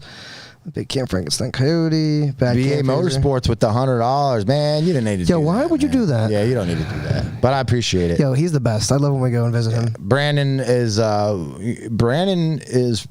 probably very responsible for me sitting in this seat. Brandon is probably like the first guy that really got me to mess with my car. I bought a Mustang GT in like 2002. That was my first Mustang. 2-valve, baby. And I had no plans on touching it.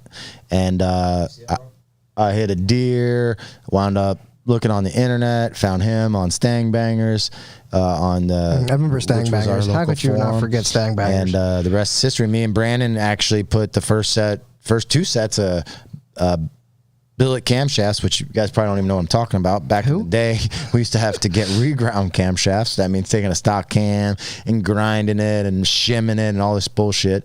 You guys are getting cams that are billet that are made to be, we had to separate that. We had to call it a billet because we had mostly something else. We had the first set in my car and his car. We had like the 2 fastest 2 valves back a long time ago. And 2 valves were fun. Yeah. I said that the time was when cars were fun. Yeah. Slow stuff is more fun than fast stuff. I'm in the middle of moving and I was cleaning up and I just came across, I don't know if I'd get in trouble for playing it. Maybe we can play it sometime. I'll ask Dave King, but the 2003 modular shootout. Jesus. Yeah, for those of you guys that like the mod Nats, the mod shootout was way before that. Pretty sure I was in 8th grade. Yeah, probably. It was 2003. What? Justin Dean wants me. Hi, Justin Dean. He gets a hat. Oh, Justin Dean wins the hat. Damn, that was fast. All right. Justin Dean, that sounds familiar. Yeah, we tuned his car. It's an NA car. Oh, okay. He's going turbo. Supersonic blue on the get. Who knew? Who knew? Sonic C6. My young Francis over here, the man, the OG. He's the original. I'm not going to make it public, but this guy named your mom just commented anus brown. That's actually close to the second color. It was very close. I'm going to read it. I like his name on it, YouTube. Yeah. Let's see what else we got here. Ruby GT. Ruby GT. Oh, you know who the Trick or Treat is? That's what's his name? Chris Rice. Oh, okay. Yeah, cool. I'm pretty sure that's my cousin. I love that guy. He's like family. Ruby GT, thanks. Gen 3 5.2 build, piston rod preference. Ooh, that's a good question. So if you're building like a Gen 2, I mean, it depends on the application because you could change the rod. So if you're going to go with like an H-beam, I mean, you could do like 12, 1300. If you're going to go anything more like a sleeved engine, it'd probably step towards like a billet, mainly I-beam. Yeah. And then, and here's how I would answer that, which would be different than Rob. But I think Rob's answers are good and a good, like, good-hearted double check. But the answer is you should ask whoever's building the engine. That's a great answer. Yeah. Yeah. And make sure it's someone knowledgeable. Yeah. Because here's the deal, right? So you're not going to, we'll go back to surgery again. You're not going to like bring a scalpel and some gauze and say, you know, I kind of like this stuff here. Can you help me out? I want you to use this stuff. You're going to use whatever the doctor wants to use, right? Because at the end of the day, if whatever he's doing on you doesn't work right, he's responsible. Yep. And that's the same thing as the engine builder. That's 100%. The heart of your car. Yep. So you're not going to say, hey, I want you to use this rod. Because A, you may not know the right rod to use. And B, not that every engine builder is going to do this, but if there's an issue, they'll stand behind it. They're going to stand behind it. Many will. They pick the parts. Yeah. Now you pick the parts and they put it together. You turn them from an engine builder who has experience and knowledge and picks the parts based on that to a guy that just turns bolts. I mean, there's so much that goes into you're making decisions for him, and then you're tying his hands. Yeah. So if your engine builder doesn't know which rods or pistons you should use, step one, find another engine builder. Yeah, I mean, there's a ton of great options out there. I mean, there's every other day there's another person who pops up and builds an engine that's great. I mean, we have a couple great engines from different manufacturers from all over the place. You know, they work great. You get one of them old smoky boys from somebody you don't know or don't like, smoking up the place or something. Who knows? Yeah, you know, and the thing is, and like, I've been doing this a long time, and there's been engine builders become hot and then they go away. You know, there's definitely engine builders that have legitimate problems and hopefully they can fix them in that. But then there's other ones that the companies just fade away. Like you got Blake Holcomb. Anybody remember that? Holcomb, I remember that. How could you forget that? Yeah. I never had any dealings with them, but what Gomez dealt with. Gomez had a hard time. He had a big problem down with the shop down in Texas that he thought was that place went out of business. They just a couple people had a couple problems with them. Yeah, I mean, shit happens, you know. But so like, you know, there's definitely going to be like favorites and like this guy had this problem with this engine builder and all that. And some people, you know, it's the same with tuners and everything else. Some people have problems with me or someone else. They come from Lund or VMP. I mean, it goes from all over the place, and it's every facet of this industry. There's going to be pissed off people everywhere, but use the general consensus. Yeah, exactly. The most important thing to remember is like, people aren't honest on the internet. Never. So you can't go by what they say. I'm 6 foot tall on the internet. You have to go by what they do, right? Yeah. The results. Like, so if somebody, you know, I mean, if you want me to throw some engine builder names out there, Carlos engine's really impressing me. Yeah, that's an RPG engine. Carlos's car runs great. I don't have any reason to push Will at RPG other than the fact that like his engine is the least. I mean, there's no smoke, clean plugs. The car made more power than I expected. We put a heat cycle in it. We literally started up, put a heat cycle in it, back to the dyno, and it made 1100.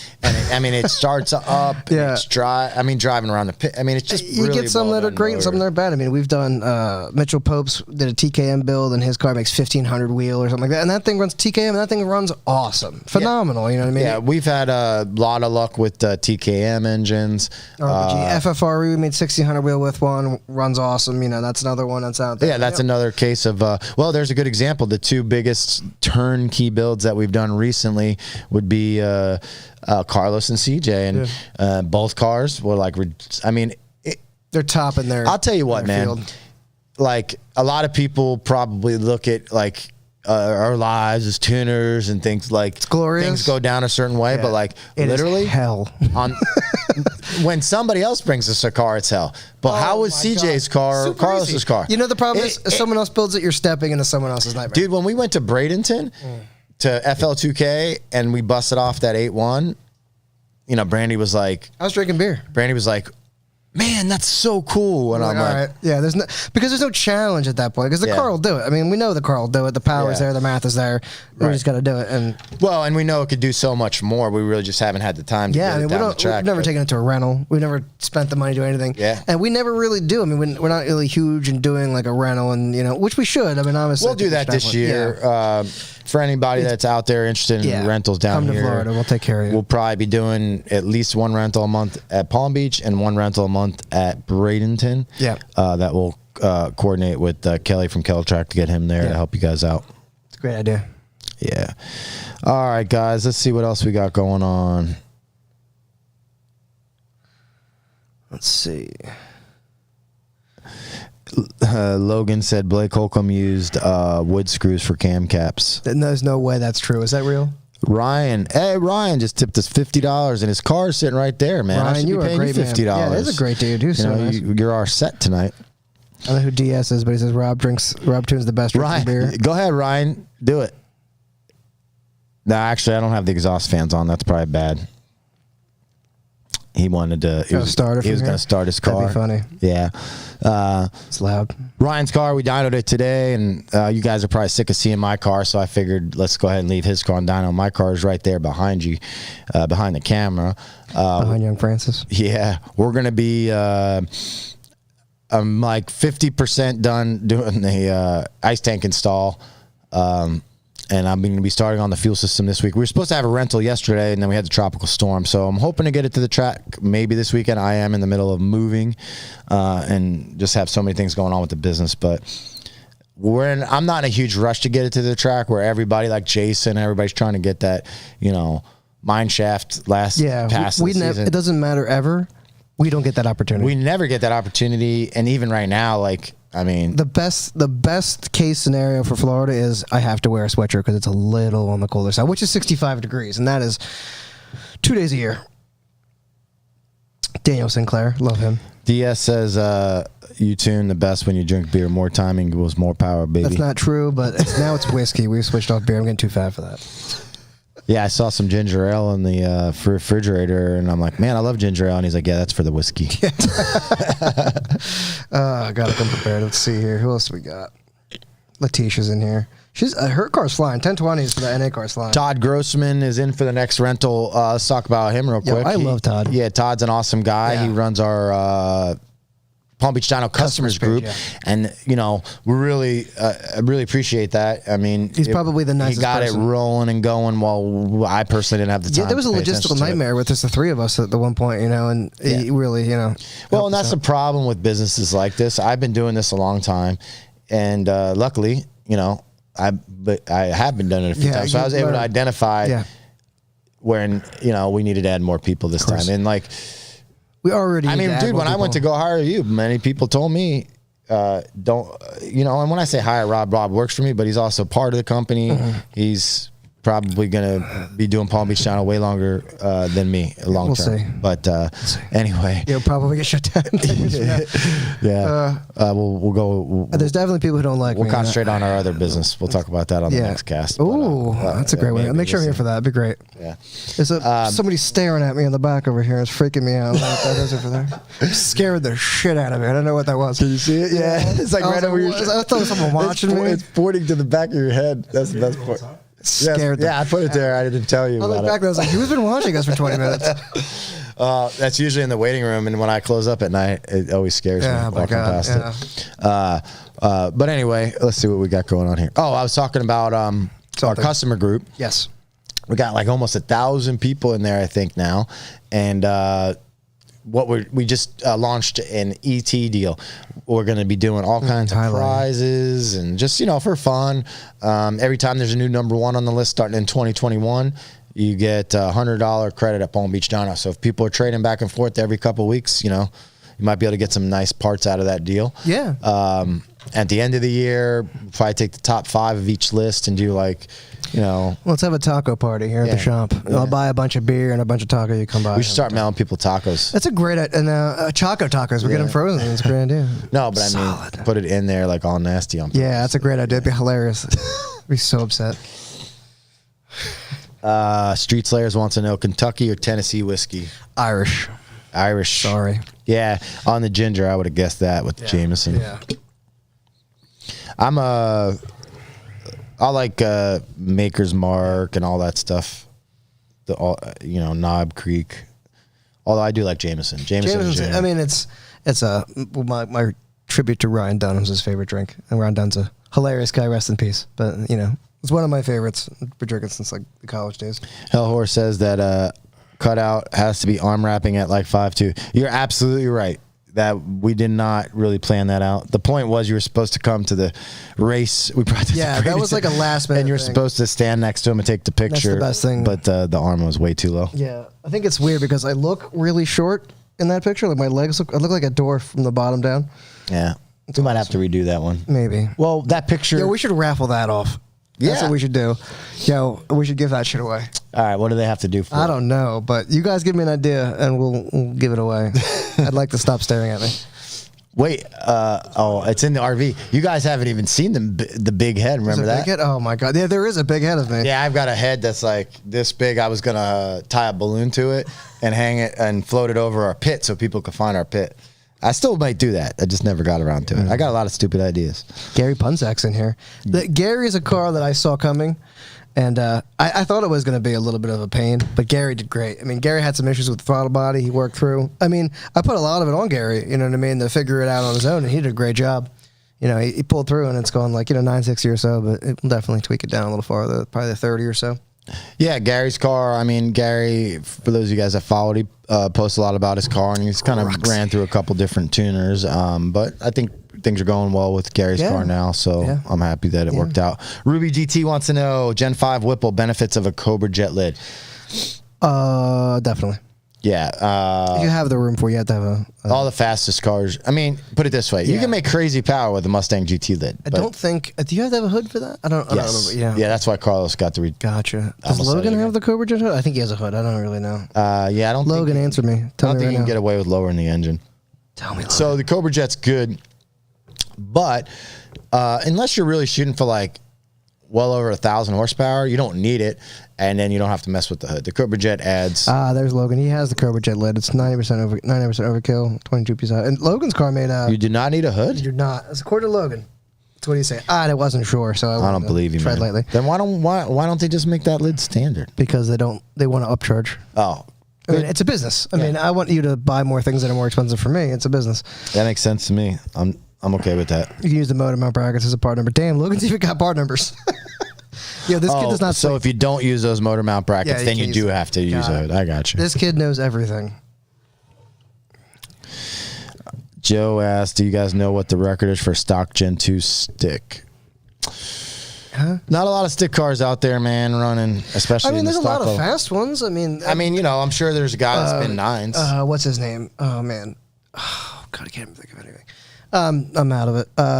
There's a couple Gen 2s that have been like 950, 960. I'm pretty sure. It wasn't stock, but Terry went 950s with his Whipple car. But that's true. That wasn't stock. No, that was better at the time, and that was a TVS, or I'm sorry, not TVS, T56. Two different things. Yeah, completely different things. It's like that thing's always had a Whipple. Ooh, sorry. Don't want to. Let me take that back.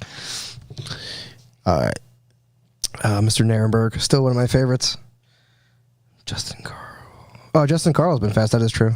Daniel Sinclair says Gen 5 blower coming in the next 2 weeks for the 10-speed. 18 F-150. That's the red one? No, he bought a new like gray 18 F-150 or something with a Whipple on it. Yeah, for those of you guys wondering on the F-150, the new Gen 5 for that is badass because there was no concern over hood clearance, so they have a much larger lid. Yeah, the lid's huge. On it's them. pretty much That's, a curvature. yeah, it's we made insane. 1,000 something with one already. I forget who put it together, but it's ridiculous power. They work really well compared to the older Gen 4s.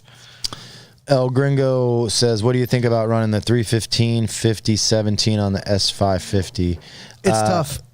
Is that bigger? Yeah, it'll rub. It may or may not rub the quarters, but it's close. I mean, it depends on your rear suspension. Unless you're doing it for like street racing where you're just trying to get as much tire under there as you can. I mean, on the 305, like we went 120 with Jimmy's car, and I think that car easily had one. There's definitely in it. power and power management, or time or ET and power management compared to the tire. Obviously.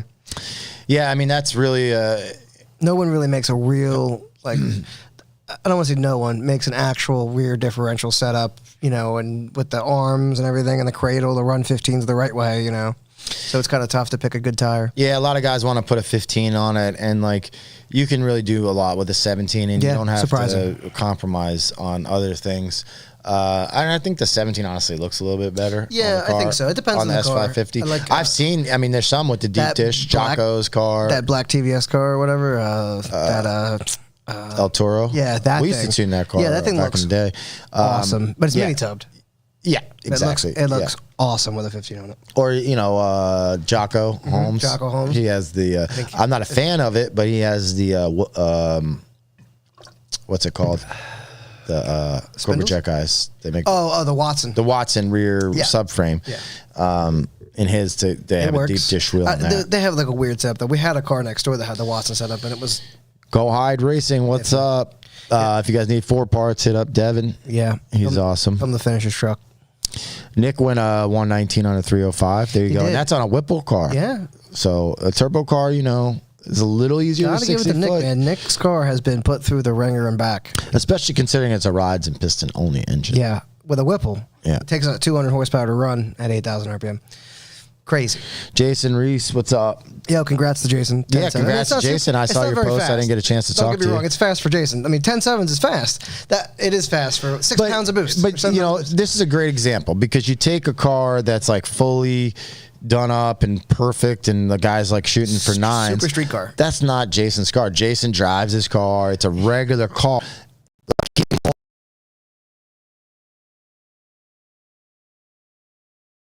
He's gone through different shops and tuners, and he, 6 or 80 swapped it, and all the stuff to get to today, and it will go faster because and a bunch of fake knock from all the pipes hitting. But the good thing is it finally went a 10. At least he ends 2020.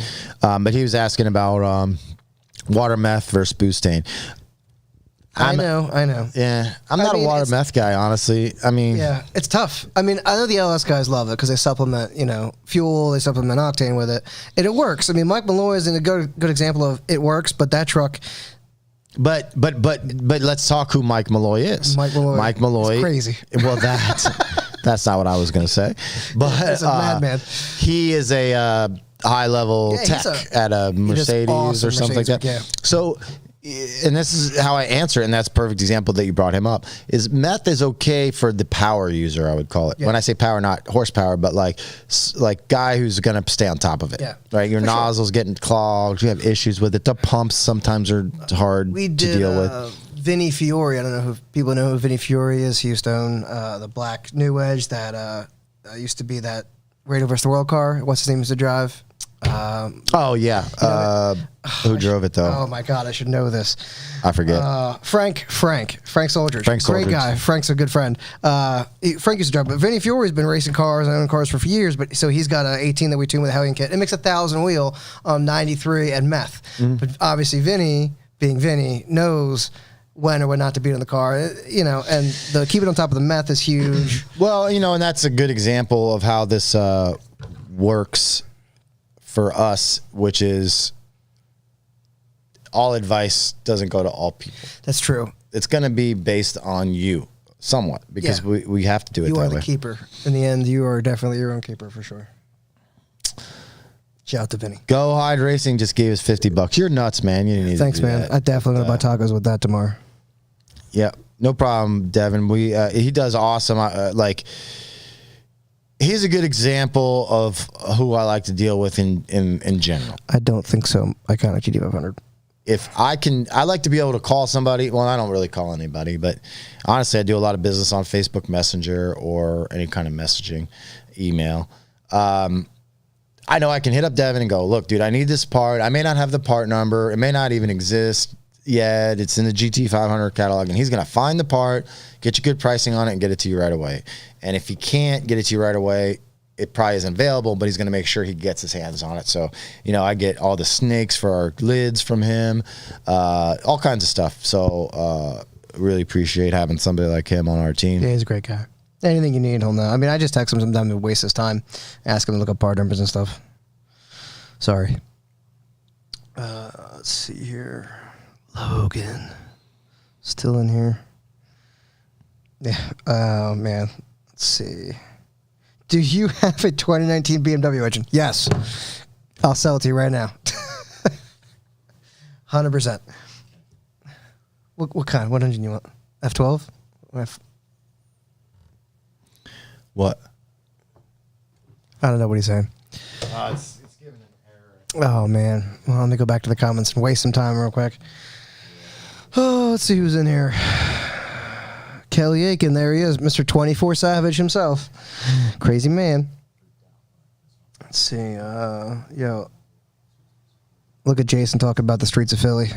Man, those were some good times. It's where we learned how to race. Anyone have experience torque converter shutter on a specific RPM on the 1080? It depends, Jordan. It depends what converter you're running, how it's tuned, where the lockup point is. You know, sometimes it's nice to have the lockup point out of the way, especially with shuttering right there.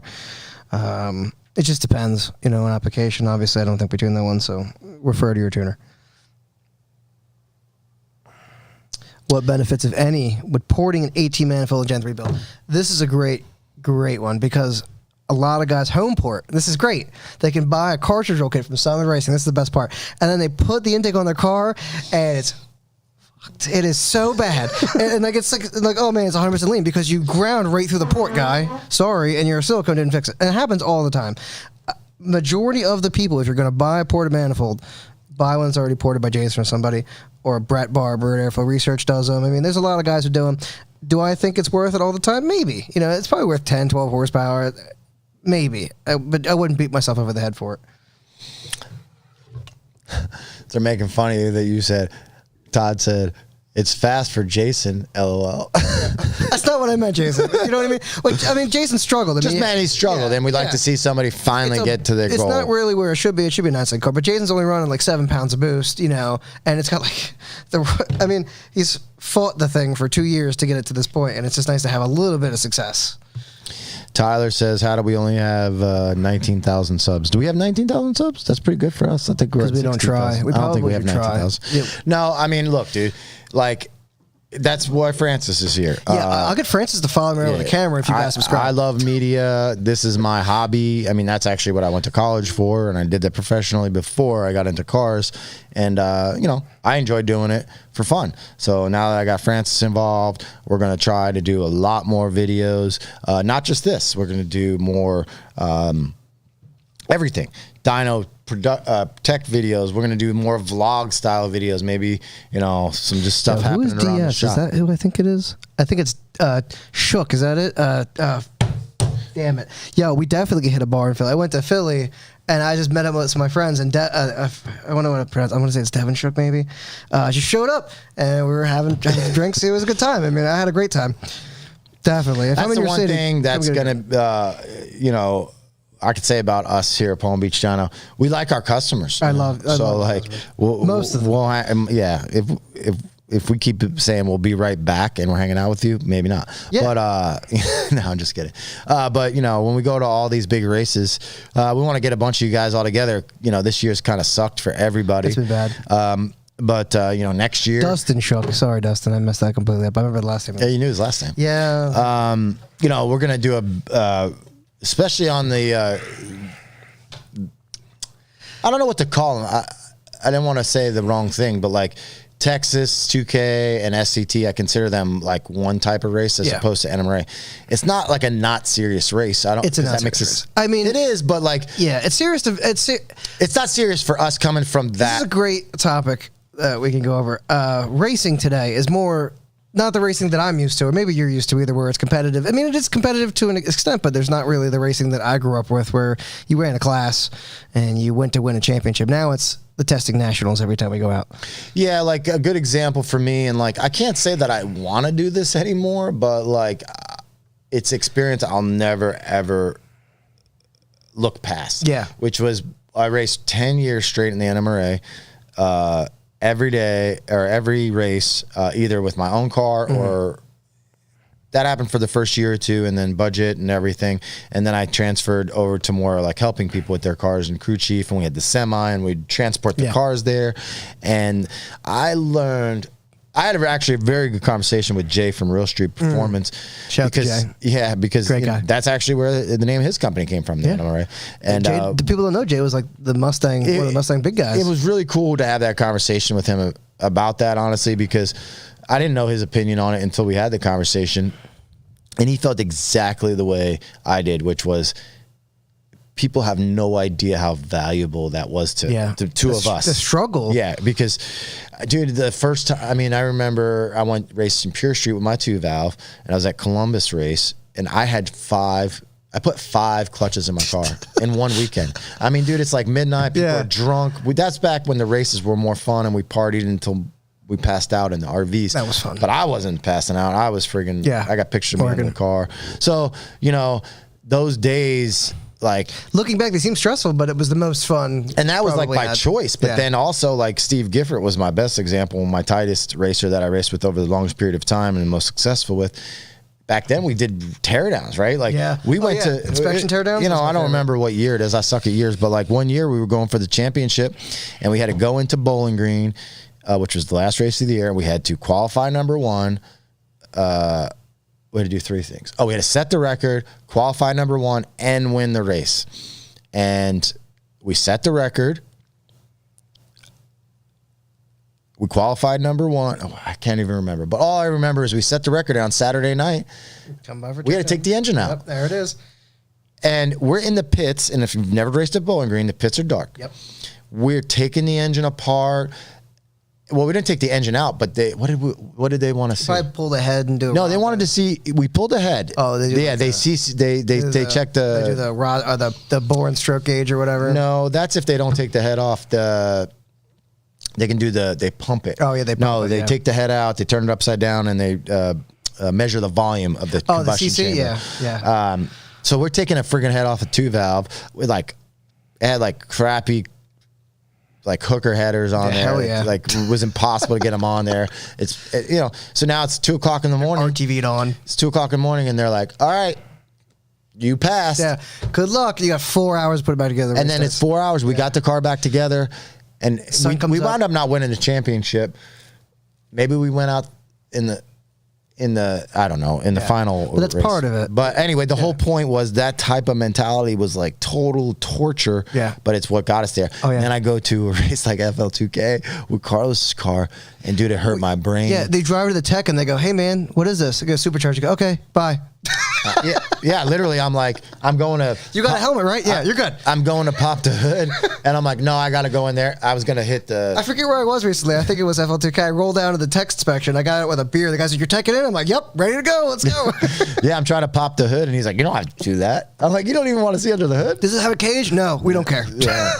But, anyway, point is, we're going to concentrate on those events. SCT, FL2K, Texas.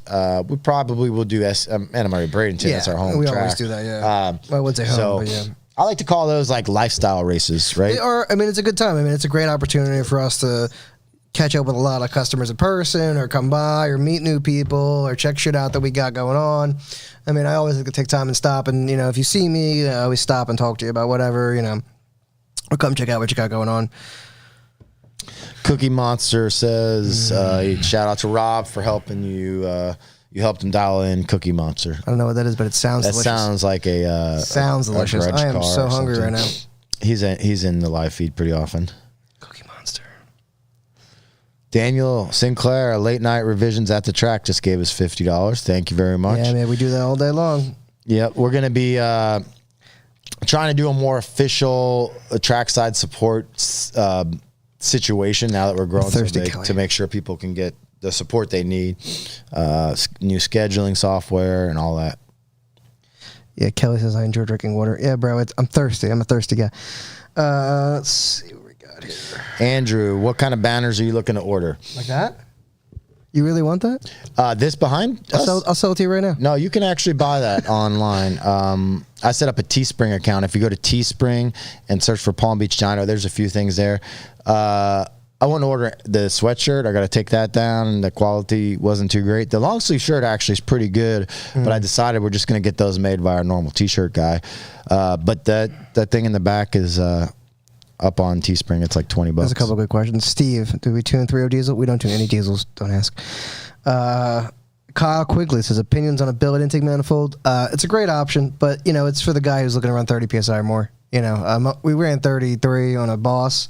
I'd probably recommend the billet if you're going around 30. I think that's pretty safe. Yeah, I usually tell people 30. I mean, on Jimmy's car, we went to 33, I think. Well, we kind of, that car had an exhaust leak, so we can never get that's right. The header was blown out. Yeah. So we just kept turning it up to just get that 7, but that car would have went way faster if we fixed it. Neil Suckdio. Oh, that sounds great. Thoughts on a 13 Boss 302 supercharger can stop bottom end hold? So that Boss bottom end is essentially a Gen 2 bottom end for the most part. It's actually got forged pistons from, I believe it's called Mal. I don't want to spell. I used to say Molly, but I think it's Mal. Made those for Ford. It's got the same rods the Gen 2 has. It's actually where the Gen 2 rod came from. So stock bottom end, 1,000 horsepower, all day long probably. I mean, we've been 840s or 850s with, Sterling Hall's car. That's a Power Glide CPR turbo Boss 13 Boss. That's been like 850, not even trying on 14 pounds. But we've been 880s with a stock Gen 1. Yeah. By accident. I mean, my car lapped 920s back in like whenever the year that was. Yeah. And the only reason it took a shit was the intercooler pump took a crap. And I didn't catch it. I made 2 passes with no intercooler That'll get pump. you. Second, well, I made 1.5 passes. Mark Scafidi, 2020 Stormtrooper says, with all the safety nets, IET multipliers, pull timing, and short-term fuel trims, just fuel, why do we not pull timing when you run lean? We do. We do. Yeah, you don't know, but we do. But that's up to how the tune is set up. Yeah. We don't really talk about it, but we set up our tunes that way. It's in there. It's in there. Don't worry. It's actually a little safety net. David Smith wants to know how you've gone 2 hours without eating a taco. Tacos aren't that good for you. So I've been trying not to eat as many. I mean, it's just been tough. It's been very tough. Maybe I'll get some tomorrow. We'll see. Fish tacos are still the best. Bohica Airlines says he got shut down for going 151 at the track. Now, let's talk about that for a second. Yeah, 150 is parachute territory. Yeah, people ask all the time. They see these videos online, whether it's our channel or another channel. How did you get away with it? And, without getting in trouble. Well, the answer is rentals, usually. When you have a rental going on,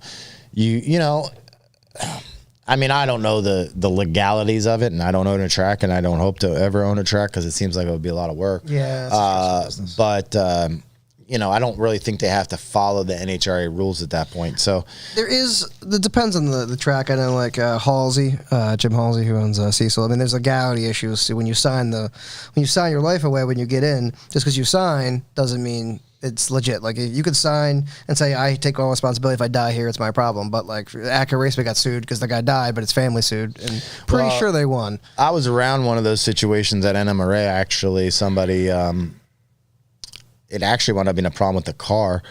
It was an NMCA race. I don't remember the class because it was an NMCA class. It was an NMRA class, but it was an NMCA class. I don't remember what it was, but it was probably like a 7-second car. Right. And, it was a full chassis type setup, and the drive shaft tunnel failed. Ooh. So the drive shaft broke, and it broke the bar on the cage, and it wrapped around her arm. It was a woman driver, wrapped around her arm. What does NMRA have to do with that? Dude, they're responsible for it. I think they got out of it, but if you're injured if you're racing the track and you wreck and you're injured, the car is immediately impounded by the track. The police have to come and inspect it. There's a whole. Well, you know what they tried to say? Here's what they tried to say. They tried to say, well, the NMRA inspected that car to make sure it was legal to race. What the failure was the cage was not built to spec. Yeah, it was one of the tubes was too small. Do you put that on the cage inspector? I mean, like, that's not the NMRA. Yeah, I mean, it's definitely not the NMRA, because half the guys at the NMRA have a generality of what they know. I mean, not to say that they may not know, but like, do they really know what goes into a good 25.5? And I don't necessarily blame that person. I'm sure the lawyers were involved with let's sue everybody and see what we can get. Hell yeah. And I feel bad for her. I don't even remember why I was that involved, but I wound up at the hospital. Wow, that is really. I was like hanging out with somebody that knew them. I didn't even know them very well, but I wound up. Oh, it's now we'll talk about. I remember now. I don't want to push that one off. Eric great. Rowe, $20. Thank you, giving us money for the channel. I appreciate it. I love it. Aloha snack bar. Eric is Eric just tipped us, but I'm going to go ahead and answer this in detail because it's actually part of something new I've been working on. Oh, this is a great question. That's a great question. You take 2 seconds. I'm going to use the bathroom. Yeah, you do that. Yeah, Eric asks, when are we getting a recommended injector list? So first off, we have that list. We don't have it up on our website yet. But in general, we accept any ID injector, any unmodified Ford injector, meaning you didn't get it modified to flow more, or select other brands only in the 1,000 cc range because they all seem to be fairly consistent. Anything outside that, we're pretty much not going to accept. Now, the other part that I wanted to speak on with this is we're completely changing our ordering process for 2021. It actually will probably go into effect in the next week. I'm getting very close to finishing it.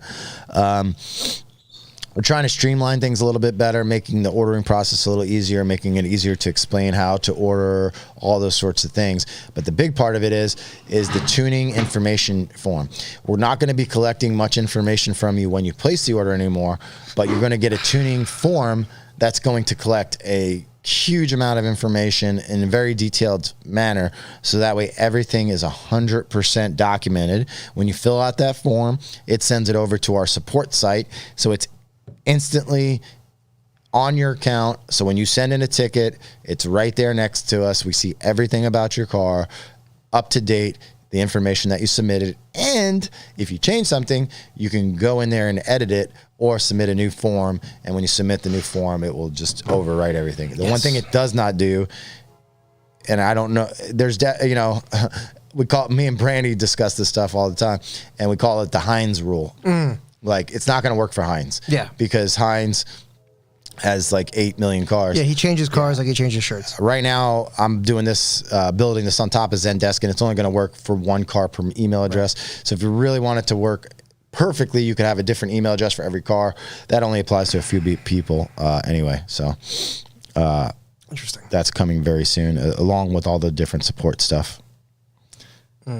Yeah, Brandon, that was NMCA Charlotte. I think that her name was Barb with the Midnight Racing that had that problem. Damn. Alex wants to know if you washed your hands. I did not, actually. Thanks. Oh, wow, man. We're already over 2 hours. So let's do this. I know tons of people have had comments that, me and Rob got tied up in conversation. I missed some of them. So we're going to give you guys a few more minutes here to get any questions you may have left in. And then hurry up. My drink's empty. We're going to roll out of here because I haven't eaten. It's 10 o'clock. I didn't even mention that I haven't showered. Yeah. And I'm sweating. It's hot in here. So also, while we're waiting for some more questions to come in, let's go ahead and beyond questions, throw there in the comments either now or later if you're watching this after the fact, what you guys want to see on this stuff. For those of you guys that have been with me from the beginning on this deal, this is episode 11. We started out very, very basic, just me at my computer. Then we started adding video interviews. Now we have Rob on here. Rob's probably not going to be on every time, but it's up to him if he wants to do it. I'd love to have him. It's kind of fun having only if you tune in somebody to talk with. Yeah. But he's not going to be on all the time, but we're going to be doing other live in-person interviews, live video interviews, hear from you guys on what kind of topics you want to hear from and all that. So we're really, Horsepower Addiction says it's Mala, technically. Yeah, I don't really know.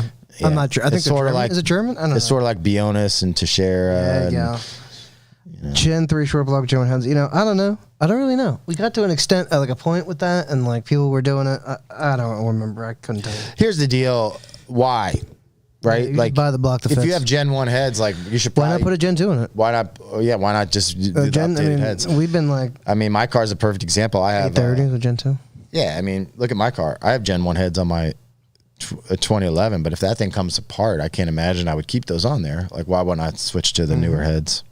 Now, obviously it's a cost consideration, but there's guys that do it, but then there's been guys that have tripped up doing that. So when you're doing something to save money, keep in mind that it may cost you more money, especially if you're not doing your own work. That's true.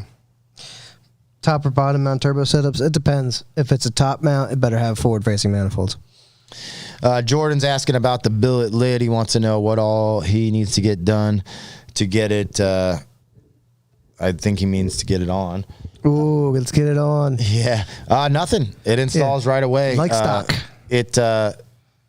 I believe it has the O-ring on the bottom. Yeah. Yeah, it does. Yeah. The first one wasn't exactly right. They're going to be set up right. It has O-ring on the bottom. Just like stock. Yeah. It comes in an awesome packaging and all that. It just goes right on. The only thing on the back, there's a couple ports if you want to be able to monitor boost. That's really all you have to decide. Rob was the guy who told me to start porting 18 manifolds. I don't remember if that was me, but if it was, I'm glad I told you, Jason. I'm glad that worked out. Get a watt box. Letitia says, yeah, don't run the... we've had issues with people running MSTs on 18s. I mean, not just us, but I'm sure every tuner's had a hit or miss. Some guys have had no issue, like Brandon Cunningham in here. That car's been 880s like 10 times. And you get another guy with the same exact combination. Well, smoke number 3 because the MST box is junk. Right, and here's the big final thing on me for watt box versus MST, because I had a much different opinion of this a couple years ago, but it's different based on what year car. We're seeing a very specific problem on 18 plus with MST. So I would completely avoid MST on an 18 plus. Obviously, if you have it on there and it's working, maybe leave it. Okay, good one. Other than that, I would not keep it. Now, my own personal car, I run an MST on because I had a watt box on it. And back when it was stock, it was fine. And now all of a sudden I can't rev over $8,000. I shift my car at 87. So, in a panic, I think we were trying to get ready for something. It was Modnats. I never just like we're never prepared for it. Never prepared because I'm so busy doing other things. So in a rush, it was like, screw it, let's get an MSD on it. So I put an MSD on it, but MSD boxes fail all the time, so I carry. They do. We used to carry 2 or 3 of them. I always have one with me.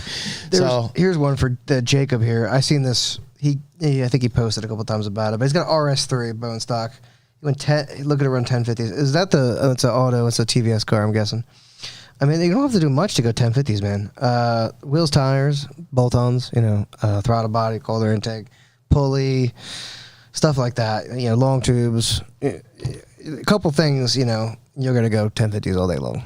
Yeah, and talking about going different ETs versus power and all that, like, it's not just you and your experience, but the car itself, like, it's funny, like Jess's car on her Hellion build, there's a lot of issues with getting the thing all 100% running right, and she was very upset about it. And I explained to her, I said, not everybody goes through that, but a lot of people go through that. But people aren't honest on the internet. They'll even tell you, oh yeah, that install. Everyone is facetious on the internet. That install wasn't too bad. Wait, aren't you the guy that didn't even know how to install it and were emailing us? Or so and so said this is super easy. It's like you are not so and so. So you're not going to get straight answer on any of this stuff. A lot of this stuff is a pain in the butt. But if 1,000 horsepower, 800 horsepower car was easy to build, Ford would just give it just give it stock. To you. There you go. I mean, they're close. Yeah, and actually, let's see what else we got here. Something for Darren Dumont. He's out there. Hope he's enjoying the snow in Maine. Eric says to get Will on here to talk about some of the upcoming builds. That would be a good one. Yeah. Will's gonna come on. Probably have Jared from Lethal come on. Mustang King. Yeah, the Mustang King. Yeah, he comes on, I'm coming back. I think if we do, we'll definitely, if we do that, it'll be a big deal. 1 bottle of whiskey and then me and him. We'll have maybe we'll have a big light come out of that door and a red carpet roll. That's a great idea. That's a great idea. We'll surprise you with that one. Oh, we should do it live from Rocco's Tacos.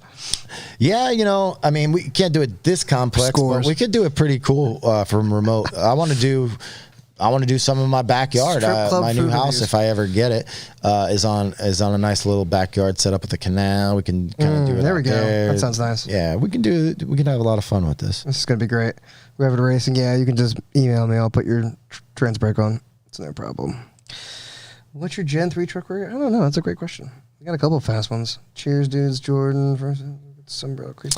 Oh yeah, Logan's coming back down here. We got Jared's car show, Lethal Car Show, December 5th. We're gonna be at. Is that? Oh, I keep forgetting. Supposed to be there. Logan's going to be there. Is it the 5th or the 8th? I don't know.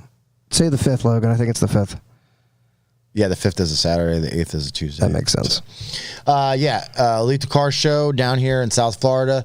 For those of you guys that are, starting to get cold up there, and maybe a good time to schedule a vacation down here.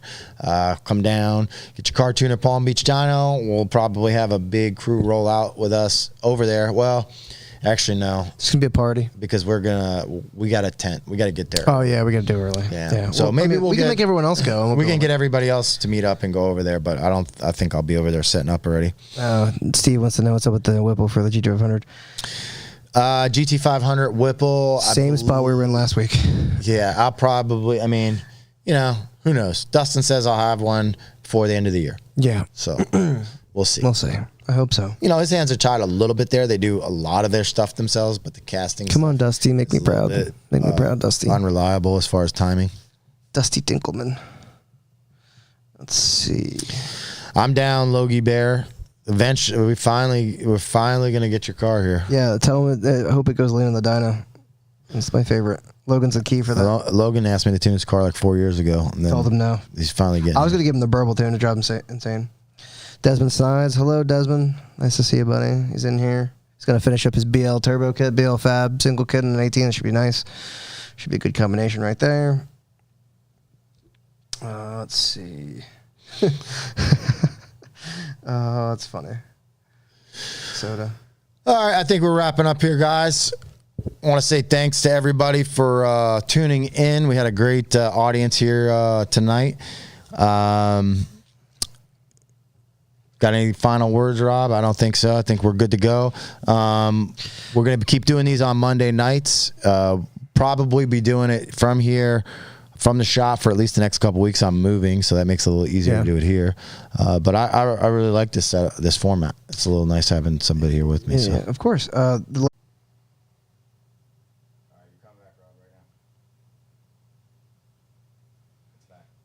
Say what?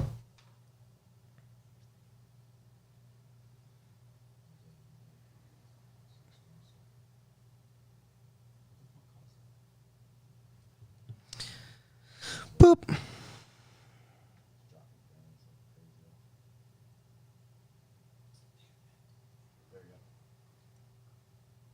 Am I back? I'll Walter Cronkite this one. Yeah, you're back. Breaking news, Kanye has taken Nevada. They're gone. We back? Yeah. Welcome back if you're still here. Sorry about that, guys. We had a little blue screen of death, so we're just going to go ahead and wrap it up now. We really appreciate you guys being here. Sorry about that. If anybody stayed, we only have a few people left, but I wanted to get back online for those of you guys that watch it after the fact. Stang mode. He's supposed to be coming down here soon, I think. Yeah, Stang mode's coming down this year. We're gonna have Dan from SPE is coming down. We've got a special project cooking with him. We haven't posted anything about it for a reason. It's a big surprise. That'll be happening here in hopefully January. We're hoping he joins us at SCT Bradenton. I talked about that earlier, so keep in mind, SCT Bradenton, I think, is like around January 11th. So if you want to make a trip down to Palm Beach Dyno and go to that race with us, we'd be more than happy to have you guys. Yeah, we're getting a couple more people back in here. So party's still on, boys. Yeah, we didn't finish. Rage on forever. Yeah, we're back up to almost 100. But anyway, really appreciate you guys coming. Make sure you like the video. I don't know how many likes we have. We only have 96 likes, guys. Yeah, that means you're all in trouble. 96 likes. We needed 500 for our taco eating contest. 500's not a lot. We didn't even hit I get like at least 500 on Instagram when I post something. My bad. Yeah. Anyway, thanks for joining us, guys. We appreciate it, and we'll see you on the next one. Goodbye.